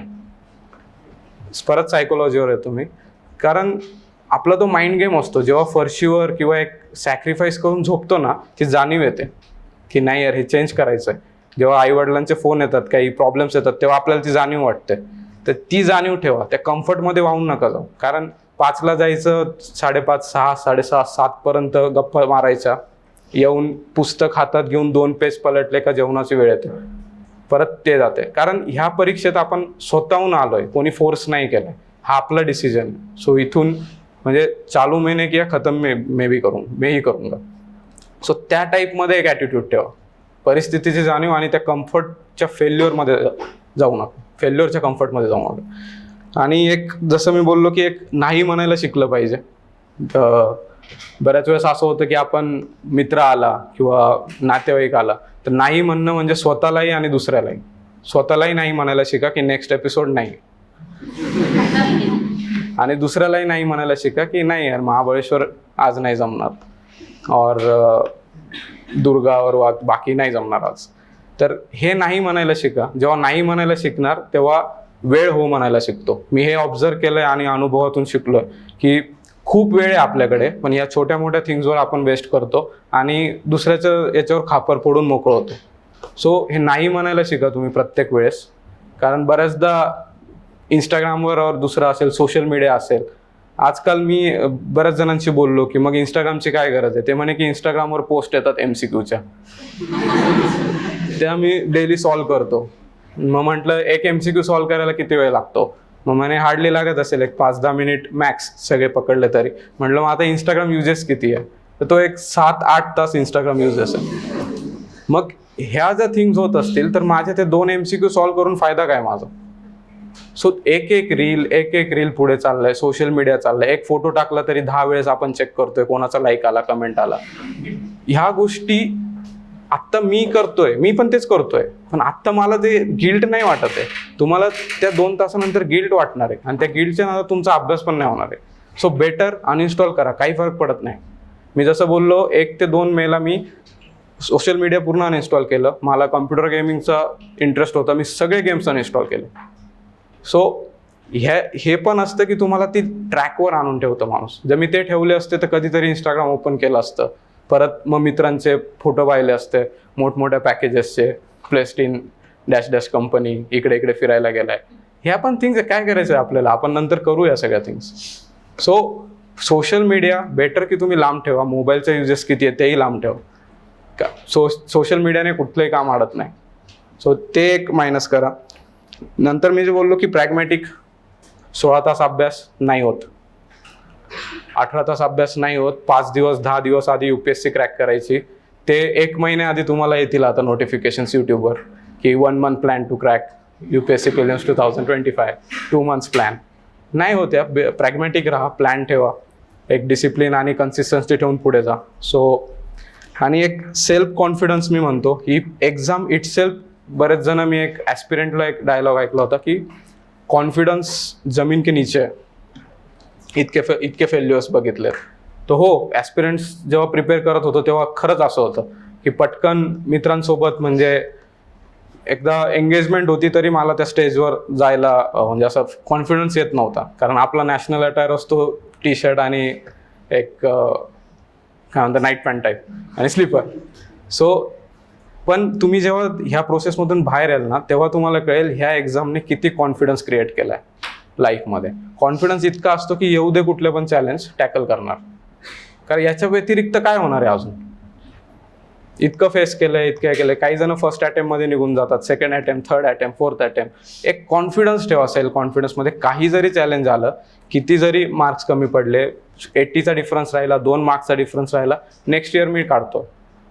सो तो एक कॉन्फिडन्स जेव्हा तुम्ही ठेवतात, आणि हा कॉन्फिडन्स मी जे बोललो की परिस्थितीची जाणीव, नंतर नाही म्हणायला शिकणं वगैरे, या सगळ्यांचं कल्मिनेट होऊन तो कॉन्फिडन्स डेव्हलप होतो. सो हा कॉन्फिडन्स असेल ना मग. आणि अजून एक लास्टला मी एवढं सांगेल की एवढं बोलून थांबतो, अजून काही क्वेश्चन्स असेल तर मी ते नक्कीच घेईल. पण बऱ्याच जणांकडनं ऐकलंय मी की आत्ता UPSC इतकं स्ट्रगल आहे, स्ट्रेस आहे, अँझायटी आहे, पण जेव्हा रिझल्ट लागल्यानंतर जसं मला असं लाईफ आहे, जे आईवडिलांचे समाधान आहे, जे फोन रिझल्ट लागल्यानंतर जे नॉट फाउंड येत होतं इतक्या दिवस, जेव्हा ते फाउंड आलं आणि जेव्हा ते अश्रू निघतात, आई फोनवर सांगते, तर ते जर मला माहीत असतं की आधी मिळणार आहे ना, तर आपण इथे 10, 15, 20, 25, 30 वेळेस UPSC द्यायला रेडी असू. सो मी ते तुम्हाला फक्त सांगू शकतो. जर एक्सपिरियन्स करायचा असेल तर फक्त तुम्ही याचं इम्पॉर्टन्स समजा की जेवढा स्ट्रगल आहे त्याच्यापेक्षाही चांगले पुढे दिवस आहे, आणि आत्ता जेवढा स्ट्रगल आहे त्याच्यापेक्षा 10 पटीने जास्त स्ट्रगल सर्व्हिसमध्ये. सो UPSC तेच स्ट्रगलसाठी आपल्याला प्रिपेअर करते. आणि मी जसं आधी बोललो भाषणात की तो 1 सेकंद, ते सगळं त्या 1 सेकंदासाठी, आणि तो 1 सेकंद तुमची, मी तर म्हणेल की एक लाईफ नाही म्हणणार मी, पण एक जर्नी बदलतो, एक नवीन चॅप्टर स्टार्ट करतो, आईवडिलांची आणि फॅमिलीची लाईफ बदलतो. कारण त्यांचं ते समाधान मी जे बोललो की ते त्या 1 सेकंदासाठी असतं. सो 1 सेकंद लक्षात ठेवा. आणि हे सगळे पॉईंट्स अभ्यास होत राहणार आहे, पुस्तकं सगळे सांगणार आहेत, सोर्सेस नवीन येणार आहेत, नोट्स निघणार आहेत, रिव्हिजन होणार आहेत, मॉक्स देणार, सगळं होणार आहे. पण या बाकीच्या ज्या थिंग्स आहेत छोट्या छोट्या, टाइम टेबल, रिव्हिजन, तुमचे डेस्क क्लीन असणं, सवय, याच्यावर फोकस करून तो 1 सेकंद आणायचा ट्राय करा. सो अजून काही डाऊट्स असतील तर ठीक, नाही तर मग थँक्यू. एक पहिली बाब की हे तुमच्यापैकी काही मराठी मीडियमच्या GSच्या बॅचला असतील तर हिस्ट्रीचं जे लेक्चर असतं तर त्याच्यामध्ये बोलताना मी काही वेळेला असं म्हणतो की अभ्यास करताना फोन बंद करायची सवय ठेवा, म्हणजे रिझल्ट नंतर आपला फोन सुरू राहील. आणि रिझल्ट नंतर जर असं वाटत असेल की फोन सुरू राहिला पाहिजे तर अभ्यास करताना तो थोडा बाजूला करण्याची सवय ठेवा. एक बाब. दुसरी बाब जी आहे की आमचा एक मित्र आहे की जो फिल्म इंडस्ट्रीमध्ये काम करतो, आणि त्यानं खूप अगोदर फेसबुकवरती एक छोटीशी पोस्ट लिहिलेली होती. आणि पुण्यामधले तुम्ही असाल, आता अभ्यास पुण्यामध्ये आपण करतोय तर चितळे बंधू नाव माहिती आहे आपल्याला, आणि त्यांच्या तिथं जी मिठाई मिळते तर भाकरवडी जी आहे तर त्याच्याबद्दल त्यानं लिहिलेलं, पण ते वडीबद्दल लिहिलेलं नव्हतं तर आयुष्याबद्दल त्यानं ते लिहिलेलं होतं. तो त्याच्यामध्ये असं लिहिलेलं होतं की चितळे बंधू जे आहेत तर त्यांच्यासारखी भाकरवडी तयार करायचे अनेकांनी प्रयत्न केलेत, पण तुम्हाला त्यांच्यासारखी कोणाला बनवता आलेली दिसत नाही. आणि याचं सगळ्यात महत्वाचं कारण हे की त्यांनी त्याच भाकरवडीला समोर ठेवून तशाच पद्धतीची भाकरवडी बनवायचा प्रयत्न केला. हे तुम्ही तुमच्या प्रयत्नांच्या मध्येच सुरुवातीलाच एक लिमिटेशन्स घालून दिलेत की ज्याच्यामुळे तुम्हाला तिथं पोहोचता येत नाहीये. जर स्वतंत्रपणे कुणी तशा पद्धतीनं प्रयत्न केला असता तर कदाचित असं झालं असतं की त्यांच्यापेक्षा चांगली वडी त्यांना बनवता आली असती. हे मला असं वाटतं की आजचं जे लेक्चर आहे तर त्याच्यामधनं सांगण्याचा महत्वाचा मुद्दा जो होता सूरजचा तर तो हाच होता की त्यानं जे केलं त्याच्या अनुभवातून आलेल्या बाबी होत्या. त्यातल्या सगळ्या बाबी तुम्हाला कदाचित तुमच्या प्रिपरेशन मध्ये आहे तशा उपयोगाला येतीलच असं नाहीये, पण अभ्यास करत असताना, प्रिपरेशन करत असताना तुम्ही एका बाजूला परीक्षेचा विचार करणं गरजेचं आहे आणि दुसऱ्या बाजूला तुम्ही तुमचा विचार पण करणं गरजेचं आहे. की बऱ्याचदा आपण फक्त अभ्यासाचा विचार करतो आणि आपल्या बाबीबद्दल किंवा स्वतःबद्दल आपण तितकासा विचार करत नाही. हे खरं तर सूरज इथं आला आणि खूप मोकळेपणानं, आणि मी असं म्हणतो की अनुभवातनं, आणि दुसऱ्या बाजूला अधिकारवाणीनं तुमच्याशी जो बोलला की हे करा, हे करू नका, त्याच्याबद्दल द युनिक तर्फे सूरजचा मी आभार या ठिकाणी व्यक्त करतो.